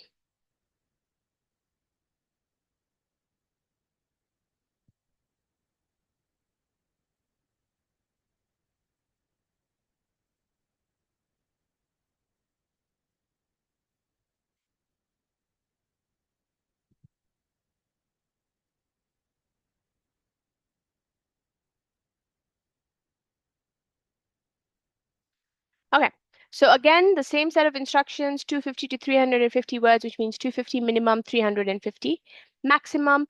Begin your article with a suitable headline. That is very, very important. A lot of students forget that the main difference between an article and a normal essay is that title, is that headline.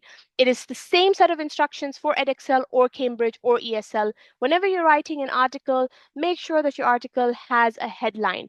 Make sure that your article has a topic or a title at the beginning. That is one of the key features of an article when we look at it structure-wise. Okay, so make sure that you have the title at the beginning, and then the rest of it is just paragraphs. So majority of the article, again, just make sure that it's focused on these bullet points. It is giving us the answer, the same instructions, 15 marks for the content of your work, and up to 25 marks for the quality of your writing, because this is a larger chunk of writing. This holds a lot of marks, right? So 25 plus 15 is a 40-mark piece of writing. So 15 marks is for the content, which is based on those 2 bullet points that you've been given up there. But everything else is based on whether you're following the structure of the article. If your tone is appropriate, like is this article meant to be convincing? Is it meant to be persuading? Are you using persuasive language? Is your vocabulary ambitious? Are you using good words? Is your sentence structure according to your grade level? Are you writing proper sentences? Are you writing proper paragraphs? Are you using the right vocabulary? A lot of that is taken into consideration in this 25 mark section. So obviously we have quite a lengthy response. Now, one thing that I know a lot of students face difficulties or confusions about in this kind of writing is that they usually say, how much do we write? Is 1 page enough? Is 2 page enough? Ask yourself that question. It is a 40-mark writing. Do you think 1 page is enough? You want to make sure that you are giving us enough information for 40 marks. Remember, we talked about quality versus quantity, but this is a question that quality is as important as quantity. For 40 marks, you can't give me 2 paragraphs. It just doesn't make sense. It just doesn't cover enough. See the length of this student's response. Starts here, that's 1 paragraph, 2, 3, 4, 5, 6, and about like 7 paragraphs, right? And this student has scored 34 out of 40 marks. They've gotten 12 marks for the content and 22 marks for the quality of their writing. But the student has done a really, really good job. Anything above 30 for this is good. It's in the higher spectrum, level 4, level 5 response. So again, I will share this with you for a more clearer reading so you can read the whole response. But I want you to read the examiner's comments at the bottom as well. For reading, the candidate recognized the purpose of text B as a marketing device, identified the success of new technology. However, the response missed some opportunities to examine the implicit points made. So the the student was able to identify the explicit points, the points that were staring him or her in the face, but they did not read between the lines and they did not identify the implicit points that were made about the effects of the Internet of Things specifically and how the youth is affected by this particular scenario. And for the writing part, the student has argued and organized their points really well. The first part of the answer was done really well, had an understanding of what was being asked, but at the ending, the student lost focus. Now, English is a subject that is constantly improving or constantly there's room for improvement, right? Even as a teacher, I am all constantly learning new things. I'm constantly learning new techniques. So English is an ever evolving, ever growing language. So there's always a possibility of you doing something better or making more improvements. There's always room for improvement in English language, okay? So that's what the main distinctive feature of an article is the heading, which could be in the form of a question or just a title, that's fine. But quality and quantity are both important in this part of the question because it's a 40-mark question. Now, the second part is focused on descriptive versus narrative writing. So I have key elements of descriptive writing on the screen. What makes descriptive writing different from narrative writing? The first and foremost thing is that we have no narrative perspective. Narrative writing has a first person or second person or third person narrative perspective because narrative is like a storytelling, but descriptive writing is just focusing on giving us details, on describing a situation, a person, a setting, the atmosphere or something. The key features of a descriptive writing is that you have sensory details.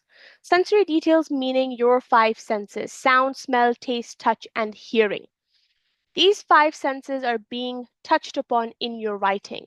When you talk about sound, we talk about onomatopoeia, right? Onomatopoeia is a technique that talks about the sounds of animals.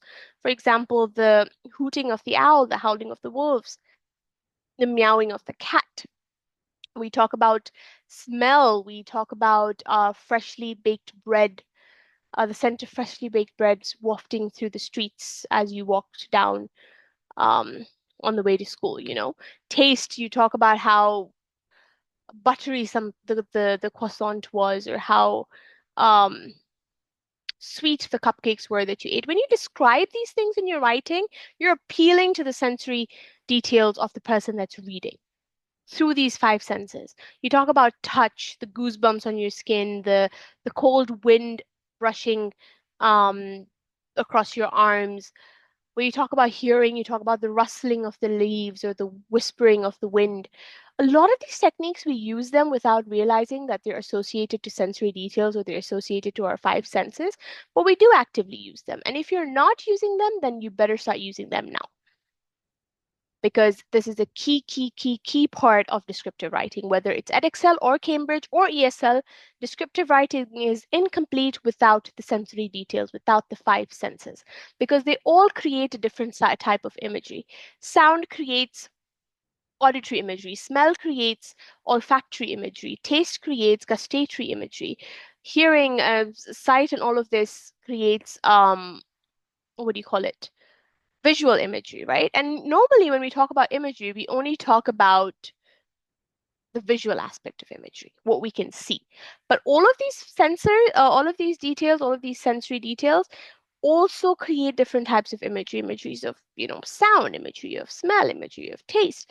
And all of this makes your descriptive writing that much more interesting, which ties into point number 2, creating a vivid image.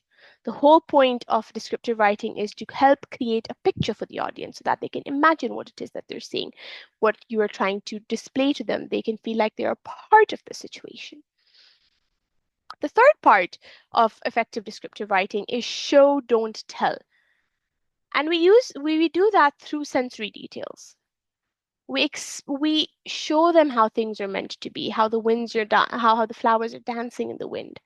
We don't say the flowers are moving left and right. We're not telling the audience what's happening. as I walked down the road, the flowers moved left to right because that's the direction of the wind. We say it in a beautiful way. We say that the flowers danced along with the wind, which kind of creates this image of them smoothly moving with the tempo of the wind.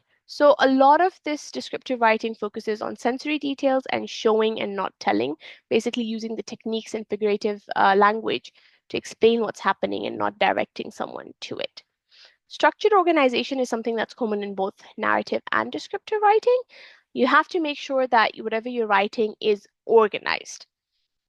So if you're starting to describe a walk down the beach and you're starting at the car park, don't randomly talk about the car park in paragraph 3 when it's not there. Don't mess up the structure like that. If you're starting from the car park and then going into the beach, going into the water, passing by the jet skis, make sure that you're remaining on that structure, you're remaining on that path. Don't go back to something you left behind. Don't mess up your structure like that. Make sure that you're moving on from the topic, explain something well enough, and then move on to the next thing. Do not overlap your answers. Make sure the structure is very neat and organized so that your points are very well expressed and your response is very cohesive to read. And obviously, strong vocabulary is a part of any writing. But remember, with strong vocabulary, don't just memorize a bunch of words and go in there and start writing them. If you do not know the meaning of a word, it is going to cause more damage than good. If you use a word that you don't know the meaning of, it will ruin what you're trying to say. It won't make sense to the examiner and you won't get marks for it. So if there's a word that you don't know, but you have a simpler word for it, even if it's good, even if it's beautiful, even if it's bad, but it's getting your point across, use it. Yes, we want you to use strong vocabulary, but we want you to use it correctly. We don't want you to just throw in words for the sake of throwing them in there. We don't want to be like, oh, he's used 10 words. He knows so many of these words, but they don't make sense in the context. You won't get marks for it. So if you feel stuck on a word that you're like, okay, I know this word, but I don't know what it means. I don't know if it works here, skip it.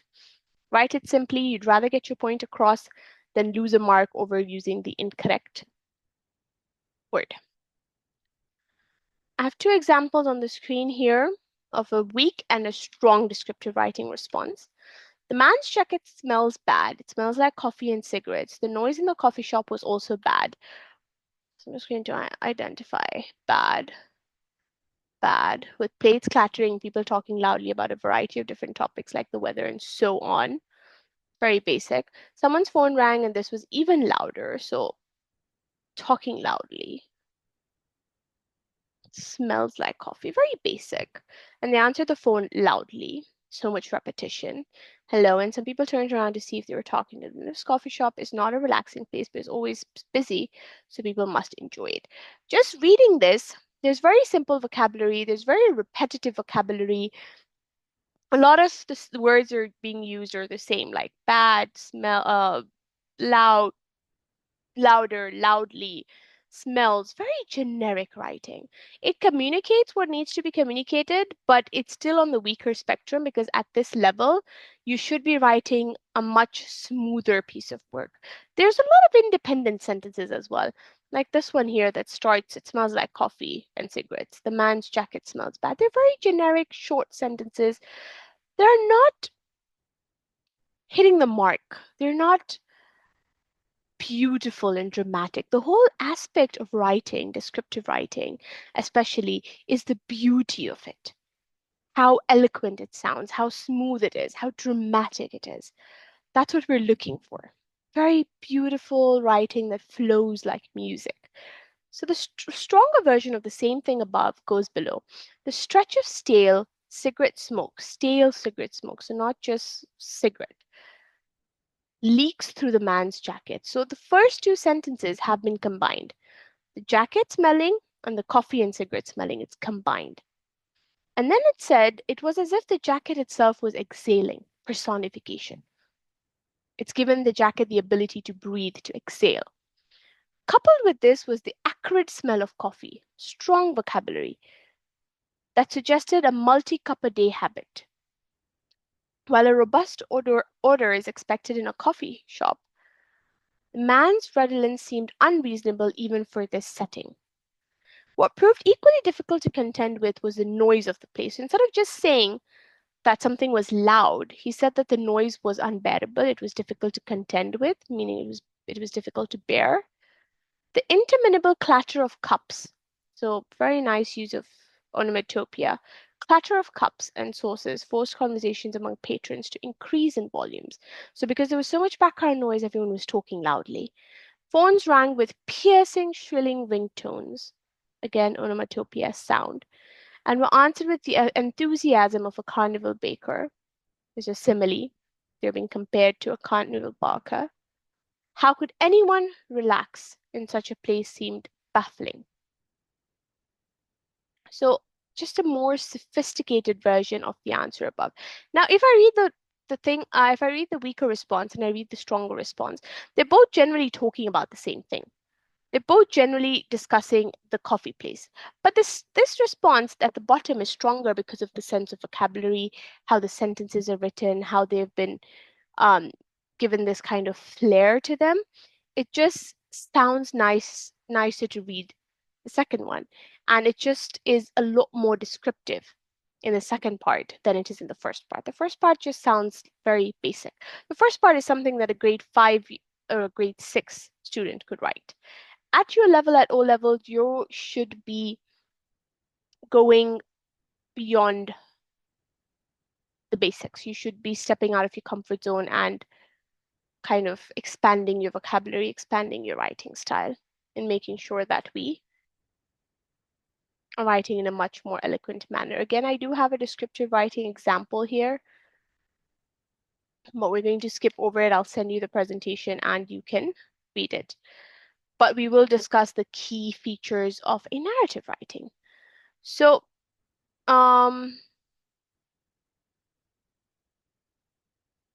yes, the second example could be considered a level 5 or an A-star response, but remember that's just one paragraph. The rest of the essay should also be within that same quality.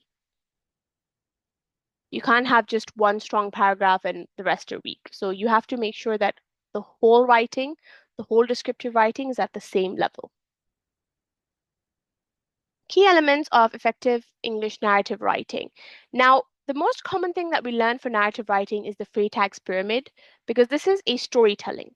The Freytag's pyramid is something that you're taught early on, or you should be aware of at this point in time. But it is one of the most common structures we use in a narrative writing essay. We start with the exposition, which is basically the introduction or the beginning. It's giving us the setting of the story. And then we introduce an inciting incident, an incident that kind of sets things ablaze. I also like to call it a catalyst that sets things into motion. Okay.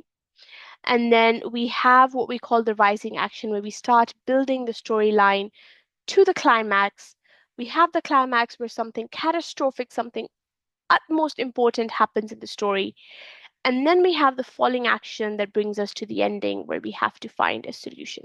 Basically, I also call narrative writing a problem and resolution writing, where you introduce a problem, basically in the rising action up to the climax. That problem explodes in the climax, and then you start to solve it and you get to the ending. So the problem solution writing. So that's the whole idea of that beginning, that incident, that rising action, that climax, that falling action, that resolution, all of that creates an engaging plot. And this is the most common type of stories because this is what we see in our novels. This is what we see in our TV shows, in our movies. All of these storytellings are basically narratives. So they have very engaging plots, very engaging storylines. And then obviously along with that, we have well-developed characters. And we usually have two characters, the good character and a bad character, an antagonist and a protagonist, the villain and the hero, who are always the ones in the climax trying to, solve the situation that's been happening. And then you also create a very vivid setting for your narrative. You have to, because if you look at any novel, any play, any TV show, series, movie, they have a setting, a place that it's set, a year that they're set in. that kind of plays a huge role in the story. So make sure that you have a very vivid setting for your narrative because it's a storytelling. You can't tell a story without a setting of where that story happened. Descriptive language is a part of narrative. But narrative writing has narrative perspective. You're telling the story either from your perspective or from the perspective of another person. So descriptive language is a part of your narrative. You will be describing the climax, you will be describing the characters, but you will not be focusing entirely on just the description. The description is only a small part of your narrative writing. And then again, because this is a storytelling, your structure is very important in narrative writing to make sure that you are having this in chronological order, that the events are not overlapping, everything makes sense, everything is flowing. And that brings us to the end of what Cambridge paper 1 and paper 2 is. I think we've covered paper 2 as well. Yeah. Paper 1 and paper 2 Cambridge is done. And this is just a small section here that shows you the differences between a narrative and a descriptive essay. So if you want to take a screenshot of this, you can before I move on to the next page. Now, I don't know how many of you were waiting for Edexcel. So I'm just going to drop a message in the chat.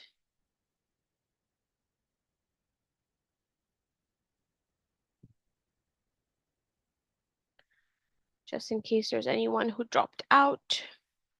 Does anyone have any questions related to Cambridge that you want to drop into the chat box before we move on to the Edexcel part of the paper or part of the syllabus? Any questions so far about Cambridge?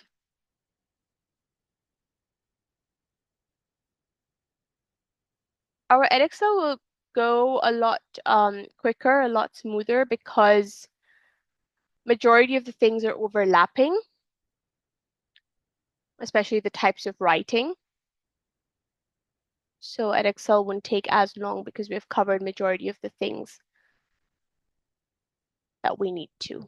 Yes, we've concluded Cambridge. I will share this presentation on WhatsApp in case you want to access it, and the links and whatnot can be accessed through that as well.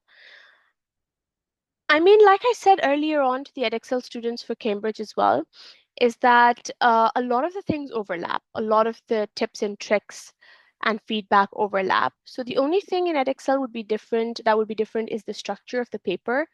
But a lot of the comments that I give, a lot of the feedback, a lot of suggestions that I would give would apply to both Cambridge and Edexcel. As you noticed, I've been doing that with Cambridge.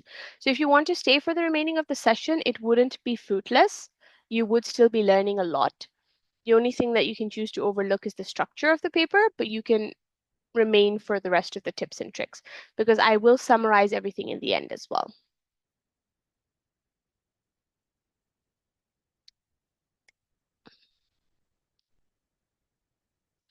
So Anusha has a question, which a lot of you Cambridge students would like to hear. A narrative question is usually write a story with the title of XX something. A few examples could be a coin or a watch. Would it be risky or even something that could be penalized if we took the title in a non-literal direction? Like if we took the watch as a viewing something, or the coin as a larger metaphor for the moon? No. Again, remember, a lot of these things are open to interpretation, right? So perspective is different for every set of student.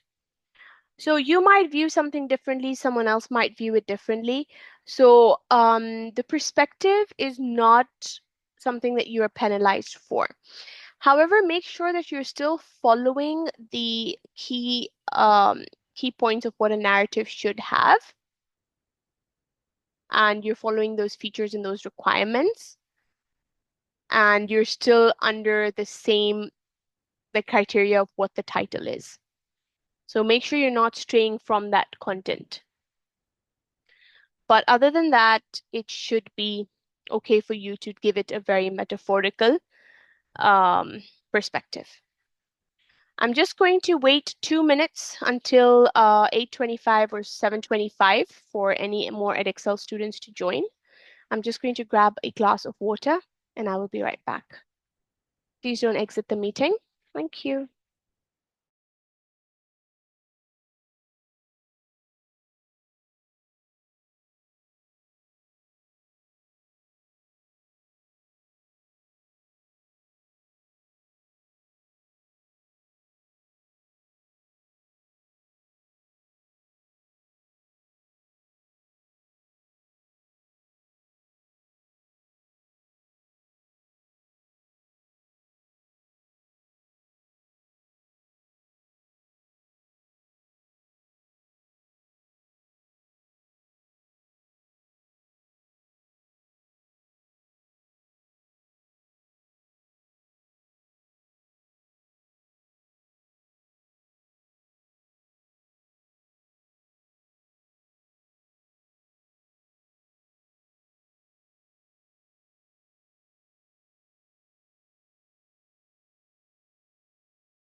Okay, everyone, I am back. I think we've had one more edition. I guess we can start.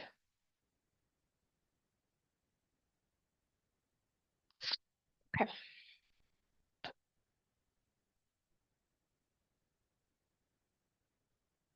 So we're specifically focusing on Edexcel paper code 4EA1, which is one of the more common EFL paper codes that a lot of students are sitting for.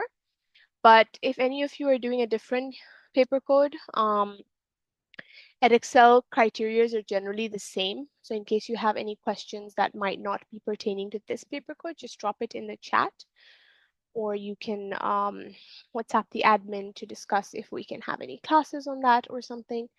But majority of the papers, according to me, majority of the students are sitting for this paper. But in case you have any questions regarding the marking criteria, syllabus, etc., you can drop it in the chat or on WhatsApp or reach out to the admin. But again, similar to Cambridge, this also has paper 1 and paper 2. And a lot of the students who have been doing 4EA1 with a school have been offered the opportunity to do coursework instead of paper 2. So there are some of you who might be doing paper 1 and paper 2, and there might be some of you who will only be sitting for paper 1 because you had submitted coursework over the course of the year. So you do not have to sit for paper 2. So this is again an option similar to Cambridge that is only offered through schools. It is not something that is available to private candidates. Private candidates, unfortunately, will be sitting for both paper 1 and paper 2. They do not have the option for coursework.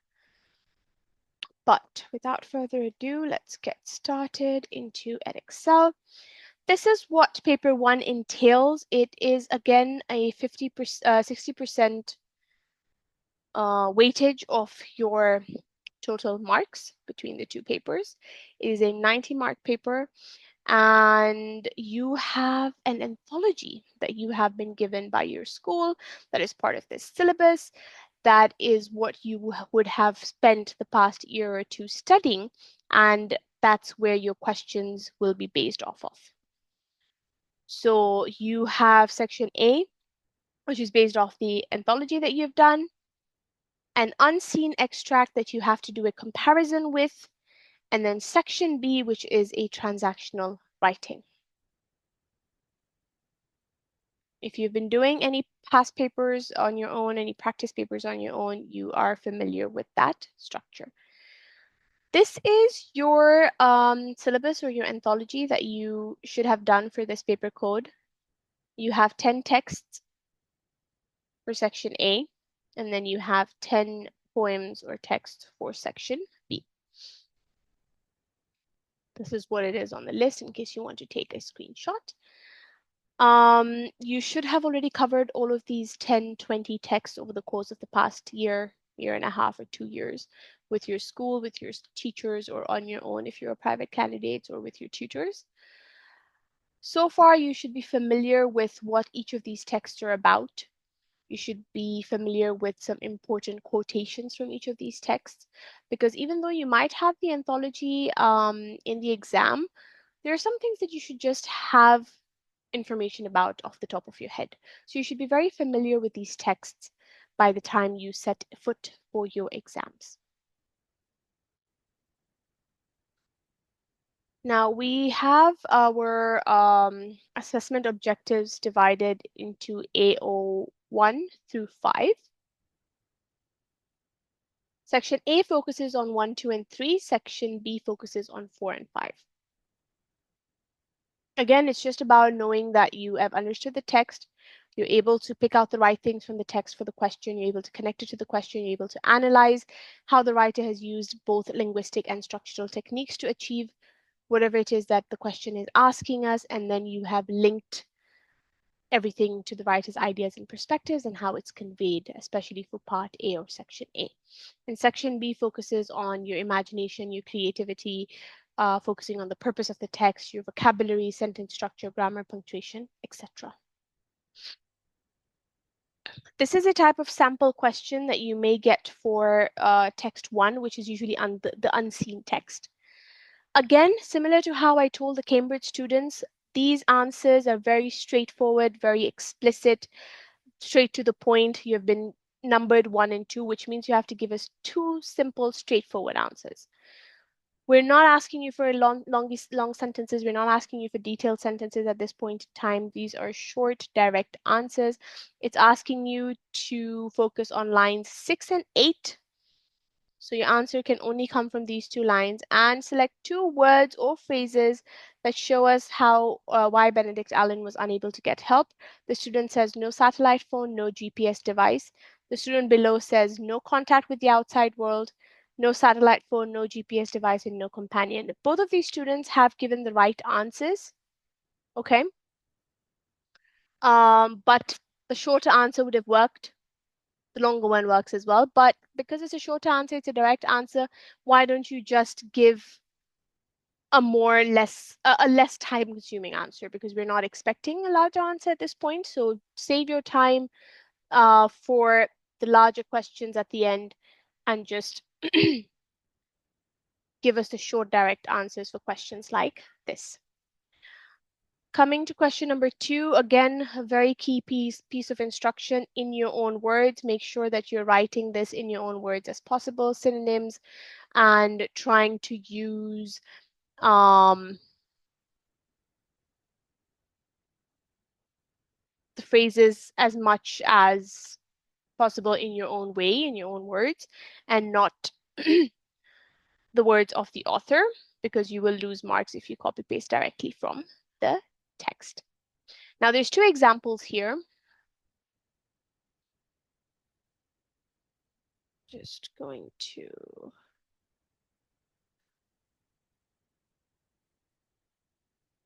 let you kind of read through them.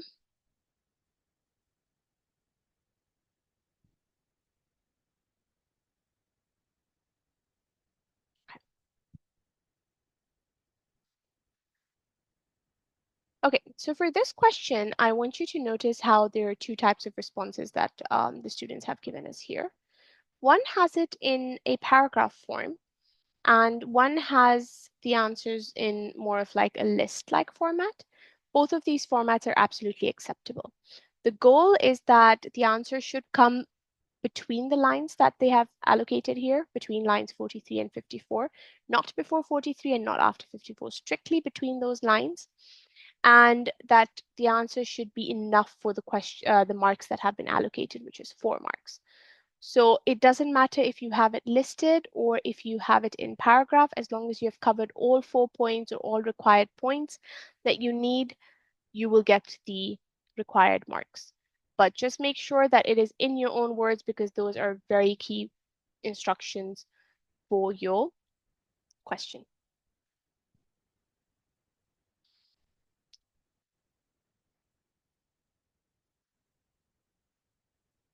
And then the part here says that lines from line 60 to 72 describe Lenka's thoughts and feelings, and you may support your points with brief quotations. Now, any question or any question that asks you for brief quotations means you have to give us an evidence, right, from the text to support your answer. So whatever you give us here in this brief quotation can be quoted exactly the same way from the text, but everything else that you have will have to be in your own words. So Lenka had a growing panic about the situation because she had no communication from her husband. She could feel helpless because all she could do was check his emails, as there was nothing she could do to help him from her home looking after the children. She would also feel desperate because she had this sense over the weekend that something was wrong. So she's covered all her thoughts and feelings. She was panicking, she was helpless, she was desperate, she had a gut feeling that something had been wrong, and she felt angry at him because he was so careless. So she has covered at least 5 different thoughts and feelings that Lenka had about her husband being missing, and she's given us these quotations from the text that show us how she felt. Like her panic, she's quoted the word panic. She's quoted the word desperate. She's quoted the phrase, this sense over the weekend that something was wrong, and she's quoted the word cross. So you can see that there's a variety of types of quotations. You can either choose to quote single words or you can choose to quote phrases. That's up to you. The main goal is that you are sorry, is that you are explaining it well and you are connecting it well to the question. Rian, I think I missed your question earlier on, if it was for the previous one or for this one. Basically, you want to give us as many points as the question is asking. If it's a 4-mark question, you give us 4 points. If it's 5 marks, you give us 5 points. That's how it generally works. Okay, right. So again, similar to this, that the student has given us at least 1, 2, 3, 4, 5 quotations here as well.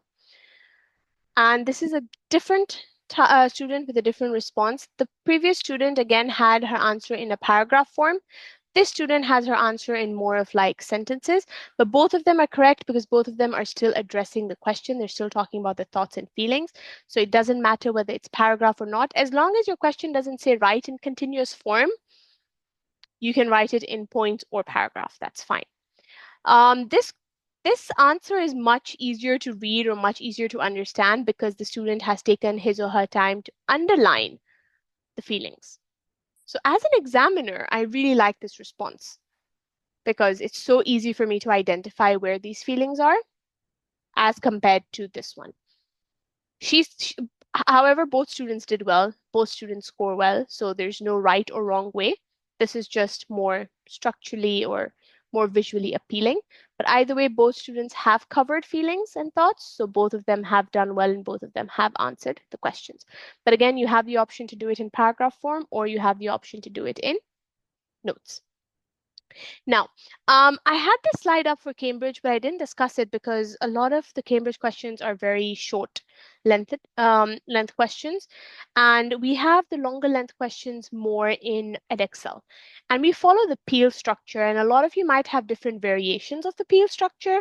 You might have PEAL, you might have Peter, you might have Petzl, you might have Pedal, but all of them are generally the same variation of peel, where you have a point, you have evidence to support that point, you have an explanation or an analysis that tells us how that point or evidence is answering the question, and then you obviously link that point to the next paragraph, or you link it back to the main question.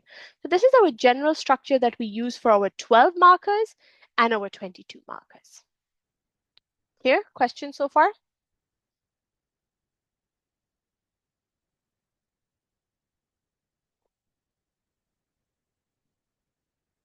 Okay, moving on. So this is just an example of what a PL structure would look like. You're not restricted to having just one evidence in your PL paragraph. If you want to have more than one evidence, that's fine. Just make sure that each evidence is well explained. I have the broken down version at the top, point, quotation, which is basically evidence, explanation, and link, and then the paragraph form of it as well, so you can see how it looks in paragraph. But obviously, when you're writing PL structure answers, they have to be in paragraph form. The distinct breakdown at the top is just for you to understand what each part is, but the ideal response is that your PL structure should be in a paragraph form. Your point will always identify what it is that your paragraph is talking about, whether it's a simile, a metaphor, a technique, or etc. Rian Peel is used for the 12 marker questions and the 22 marker questions that we have in our 4EA1 EFL paper, or generally any extended length questions or essay length questions or long questions that require to give you very lengthy, where you're required to give very lengthy responses, we go for Peel structures. And any question that may ask for evidences or quotations, we follow the Peel structure.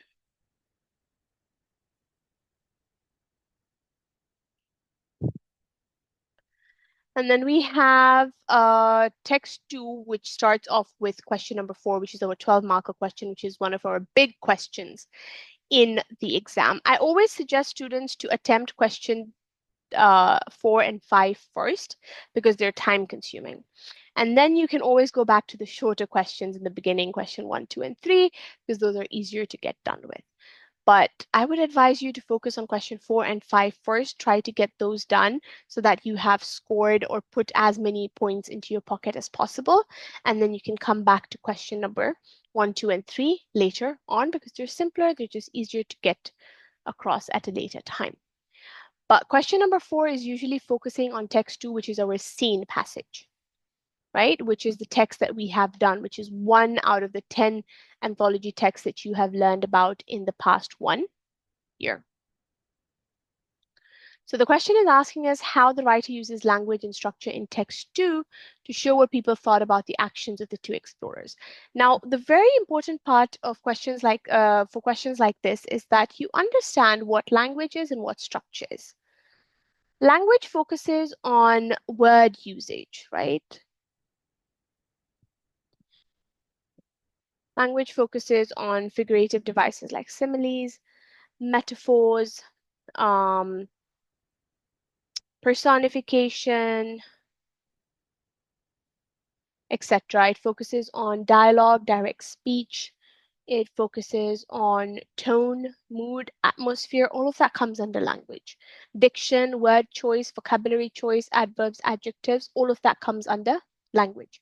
When you look at points for structure, you look at the chronological order of events, the length of the sentences, short versus long sentences, compound versus complex sentences. You look at if there's any foreshadowing in the text. You look at techniques like juxtaposition.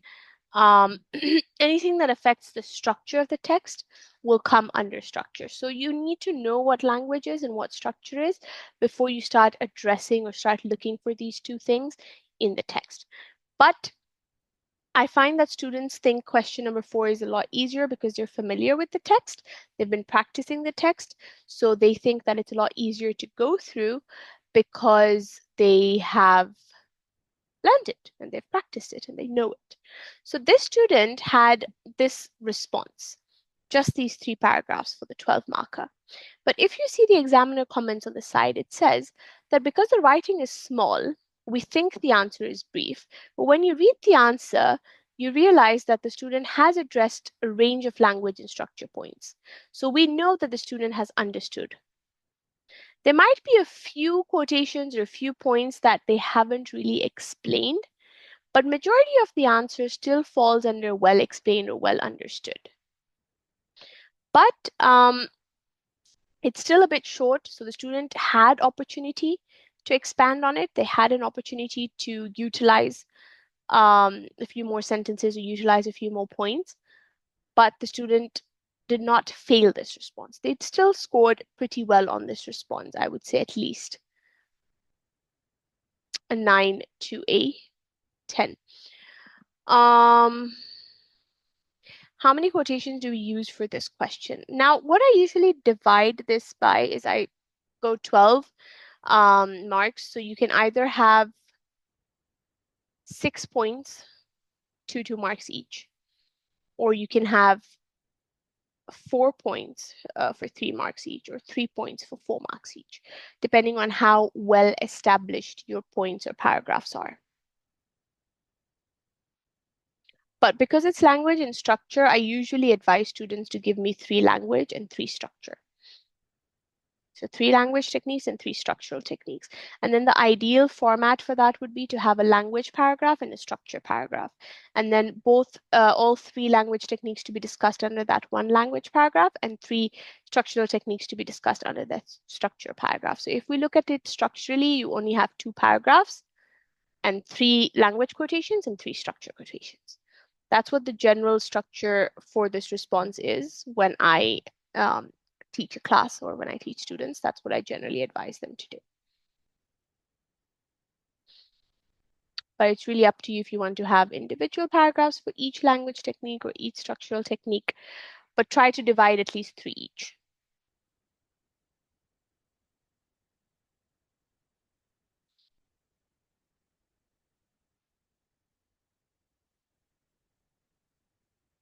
Sorry. This is another student's response on the same question. Obviously, this is a little bit longer.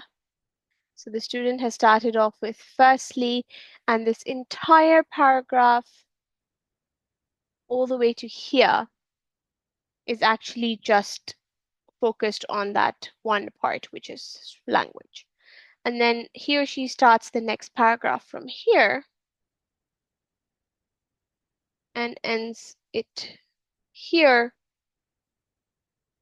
for the next paragraph, and then they have another concluding paragraph. So really there's no limitation, there's no specific rule, there's no cardinal rule that you only have to have 3 paragraphs or only have to have 2 paragraphs or only have 1 paragraph. The main goal is that you're discussing ample information for the question. If we look at the examiner's answer here, it says that the student has showed a very wide-ranging response that shows understanding. There's a developed analysis of the author's opinion. The candidate skillfully references the lexical patterning of theater with perceptive word level analysis, and has talked about how the writer supports his view with facts, use of experts, and Mr. Brooks' wife. The selection of references is discriminating and the candidate uses literary terms precisely and accurately. This response does more than enough for full marks. So this student has scored full marks based on the detailed response. This student probably scored an 8 to a 10. So again, it's not about quantity of the response, but the quality as well. Some students write a lot, but they don't write valuable information, and some write little, but they write valuable information. So it really depends on if you're answering the question appropriately. Have you identified the correct language techniques? Have you identified correct structural techniques? And have you connected it to what people thought about the actions of the people? So this question is focused very clearly on the people's thoughts, the public's thoughts.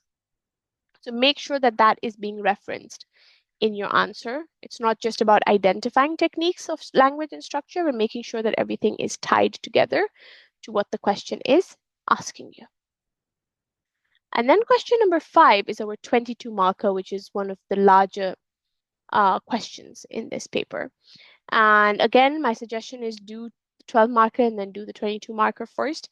Get those out of the way, spend enough time on them, put in enough effort on those 2 questions so that you feel much more at ease with yourself. You feel relaxed that you got the bigger sections done because these hold more marks.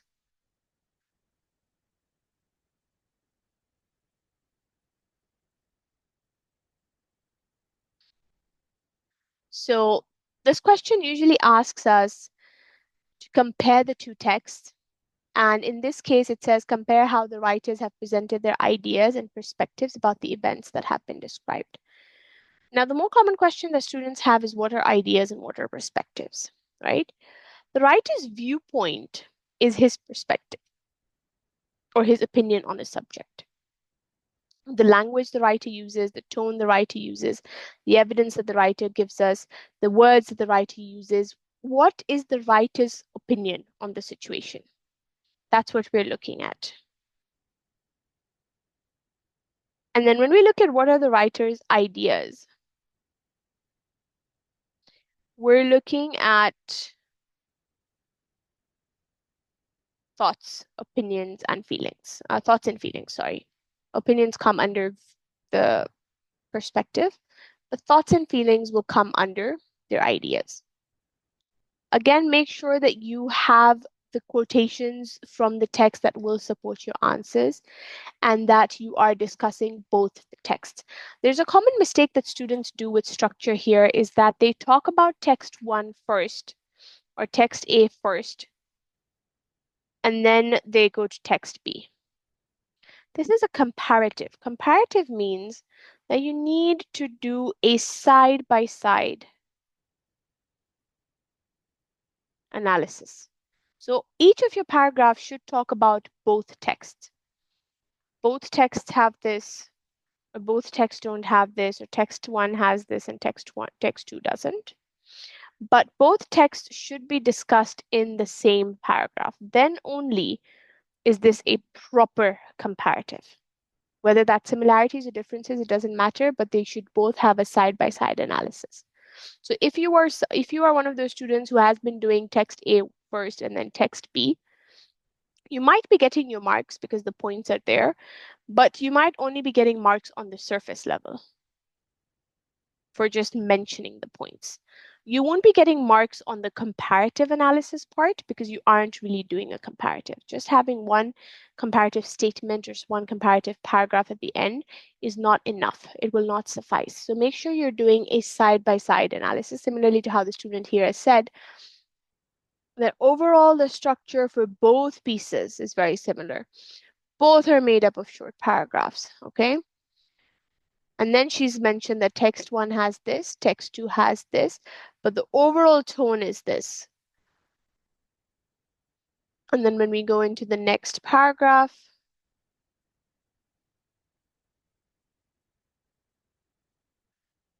again, she starts off with text 1, like text 1 begins like this. She talked about a syndic listing. She's also focused on specific parts of paragraphs, like paragraph 2, paragraph 3, etc.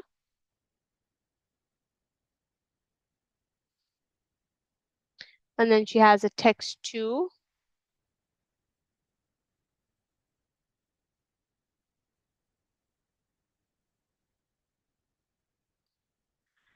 Rian poems are part of paper 2, of the same paper code, but paper 2. I just want you to focus on how the student has structured her answer here because she's done really well. Again, here, both text or newspaper articles. And this is the feedback for her response. Again, I'll share this presentation so you can do a thorough reading of it. But there's a wide range of comparisons within this response. And the candidate has considered a range of features. The answers begin with a brief introduction that sets out some of the points that the candidate goes on to explore. It moves on to look closely at structure and points out the different tones in text 1 and then text 2. Candidate examines the use of language in each text.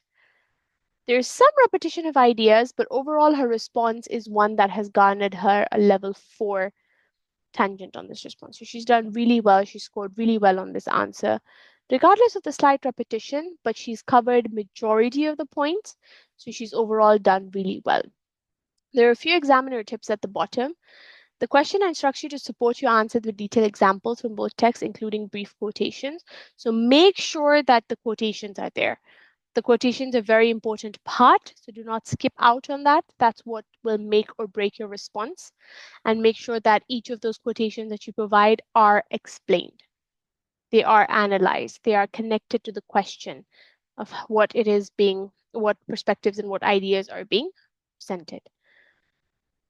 And for you to have a response that is a strong response, it's a response that's beyond level 3, it's a level 4, level 5 response. The writer's perspectives or the writer's opinion, thoughts, and feelings are very important on the text. That's basically what section A looks like. Section B, again, similar to Cambridge, has a writing part. Now, this is what I was addressing as a transactional writing. In what do you call it? In Cambridge, it's called directed writing. In Edexcel, we call it transactional writing because we don't really have a text to read and follow. Our writing is not focused on a text, unlike Cambridge, but it is the same pieces of work generally. It's called transactional writing because of how the texts are. Like they're basically a transaction between people. A letter is a transaction between two people. It's a communication between two people.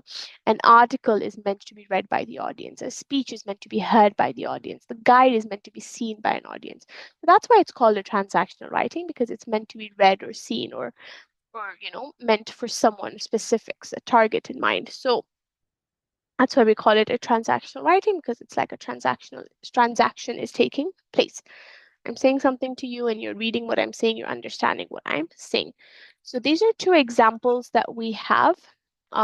This question particularly is asking you to either write a letter or to create a guide. A lot of students go for the letter.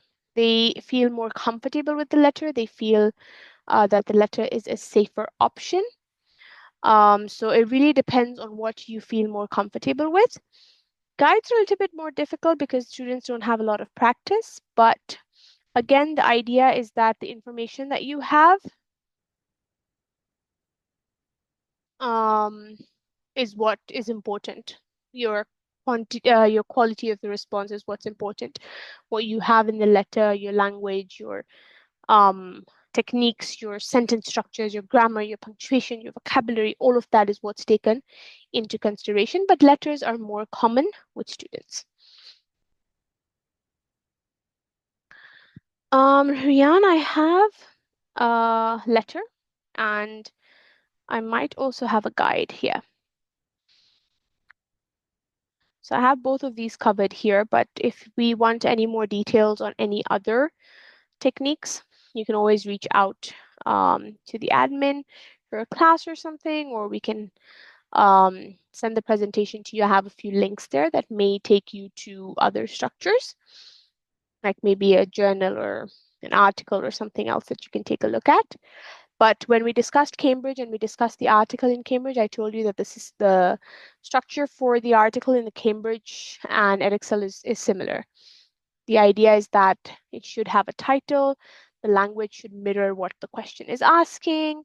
So whether it's to persuade or to convince or to argue, to inform, we have to make sure that we're still giving content based on what the question is asking us. But what makes an article different from an essay is the fact that it has a title or a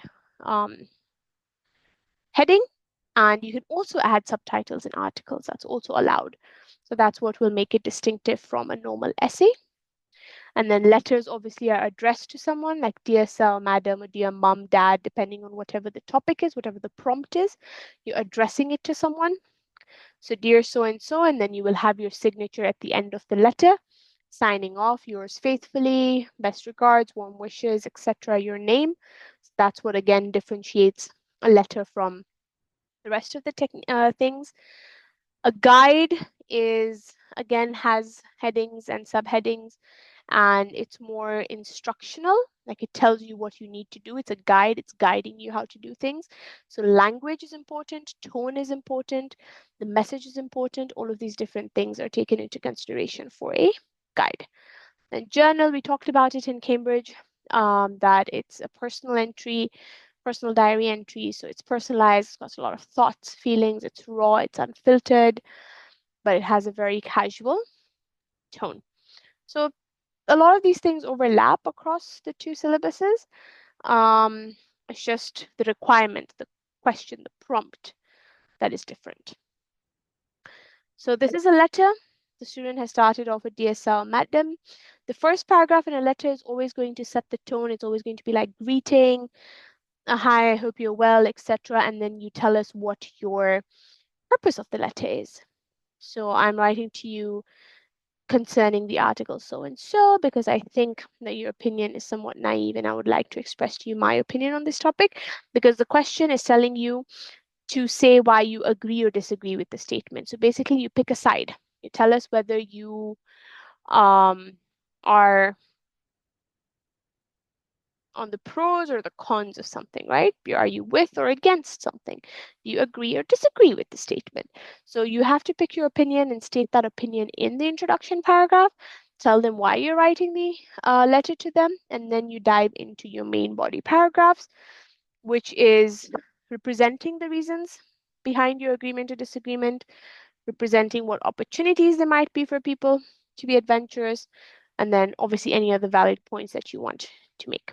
So the student had her introduction paragraph, and then now he or she is starting to talk about why they disagree or agree. In this case, they said that they disagree with the author. So they're going against the author. And now they're going to present their point of view of why they feel like that's not the case, why they feel like the author is wrong. So she's saying, as a young person myself, I feel that there is a desire roaring inside young people today for adventure, but we have a lack of opportunity or access. As I write this letter, I know I'm speaking for many people of my generation. The next paragraph, every day we are cooped up in a classroom learning math, science, English. Every day we are fed information. Sorry. Every day we're fed information at small desks waiting for the time to go so we can go outdoors. Don't you see that we want more? And then she goes on to talk about how she believes that they do not have the opportunity, but given the opportunity, they would be adventurous, they would be doing things, they would be going out of their way, they would they have so many dreams and hopes and aspirations. So she's basically speaking on behalf of all of these students who feel caged or feel restricted or feel like they do not have the opportunity to do something. She's telling the author of the article exactly why he or she is wrong and how we young people or we the youth have a sense of adventure. So she's addressed all of these points. Again, you can see how each paragraph is a different length. So we don't have a specific format that you should only have 5-line paragraphs or 10-line paragraphs, or you should only have 7 paragraphs in total. There's nothing like that. You will structure and paragraph your response the way you seem fit. Just remember that each paragraph represents a new idea. That's the whole point of paragraphing, right? We always create a new paragraph because that new paragraph is always going to talk about or mention a new point. So that's why paragraphing is important, because it will separate your ideas and thoughts and points, but there's no limitation on number of paragraphs or length of paragraphs. And this student has scored well. She's gotten a level 4 response because the candidate has very strongly given her opinion, has expressed her thoughts and ideas very nicely, has successfully presented them. Each of her points are well reasoned and developed. So if she's telling us that she thinks the author is wrong, she tells us exactly why the author is wrong. She just doesn't say that, oh, you're wrong, and moves on. She says, you're wrong because you don't know us. You're wrong because we're the youth and we know what we want, not you. So whatever she said, she made sure she backed it up.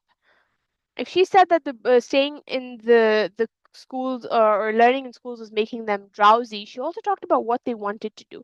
She mentioned what they had dreams and hopes about and what they could be doing had they been given the opportunity to do it. So remember, whatever you present as points over here, make sure that you're backing it up. Don't just suggest something and don't expand upon it. If you're suggesting something, if you're giving an opinion on something, make sure that you're expanding and you're telling us exactly how that thing can be improved, or why that thing can be is the way it is, or just address the why and how. Why it is the way it is and how it can be improved. What can be done to fix it.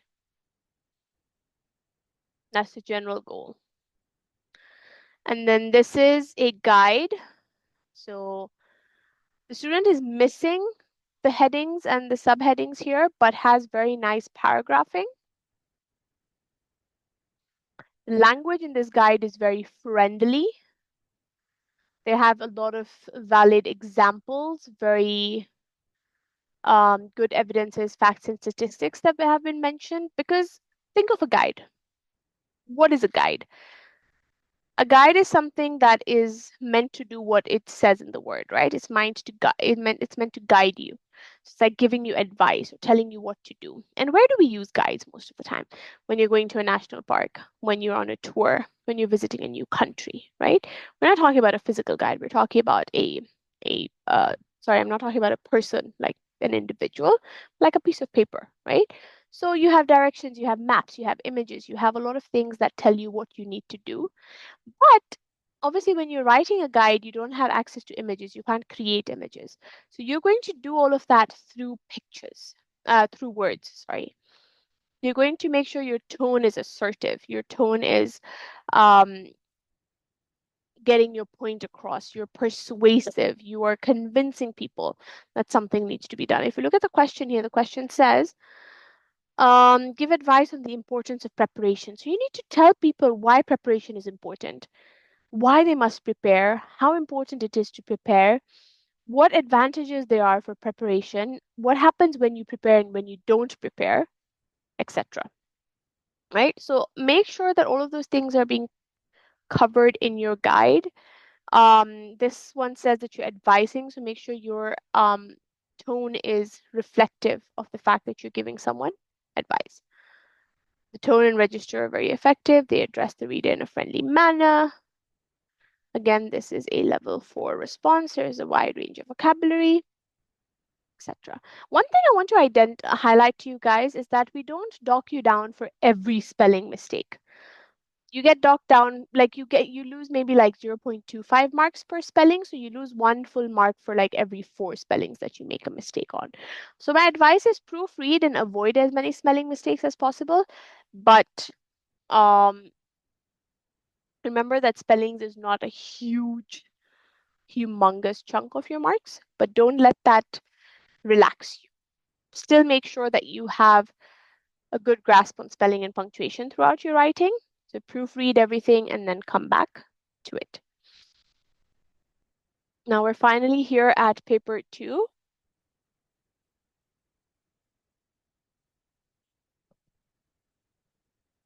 Just drink some water.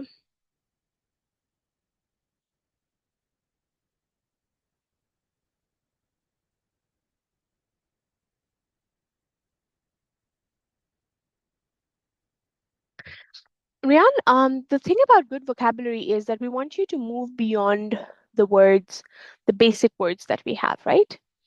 Good, bad, nice, etc. What can you use instead of that? Amazing, spectacular, depending on the situation.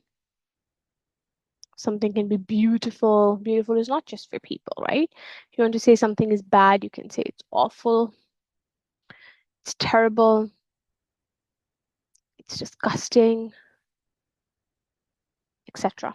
Things like that, right? So, good vocabulary doesn't mean that it has to be extremely strong words. Okay? Good vocabulary means that there's less repetition. You're not using the same word again and again, like bad, bad, bad, bad, bad again and again, and that you're using a variety of those same synonyms. So when your teacher says use good vocabulary, it's about not repeating a lot of the same words and just, using better vocabulary or stronger vocabulary. But I don't mean learning words or just memorizing a bunch of words that don't make sense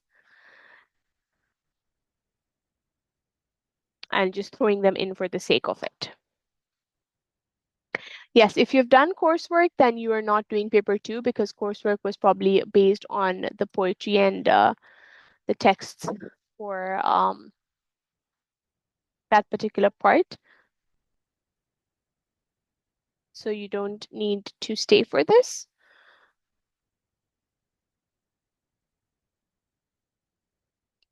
That's up to you. Adam, are you sitting for paper two?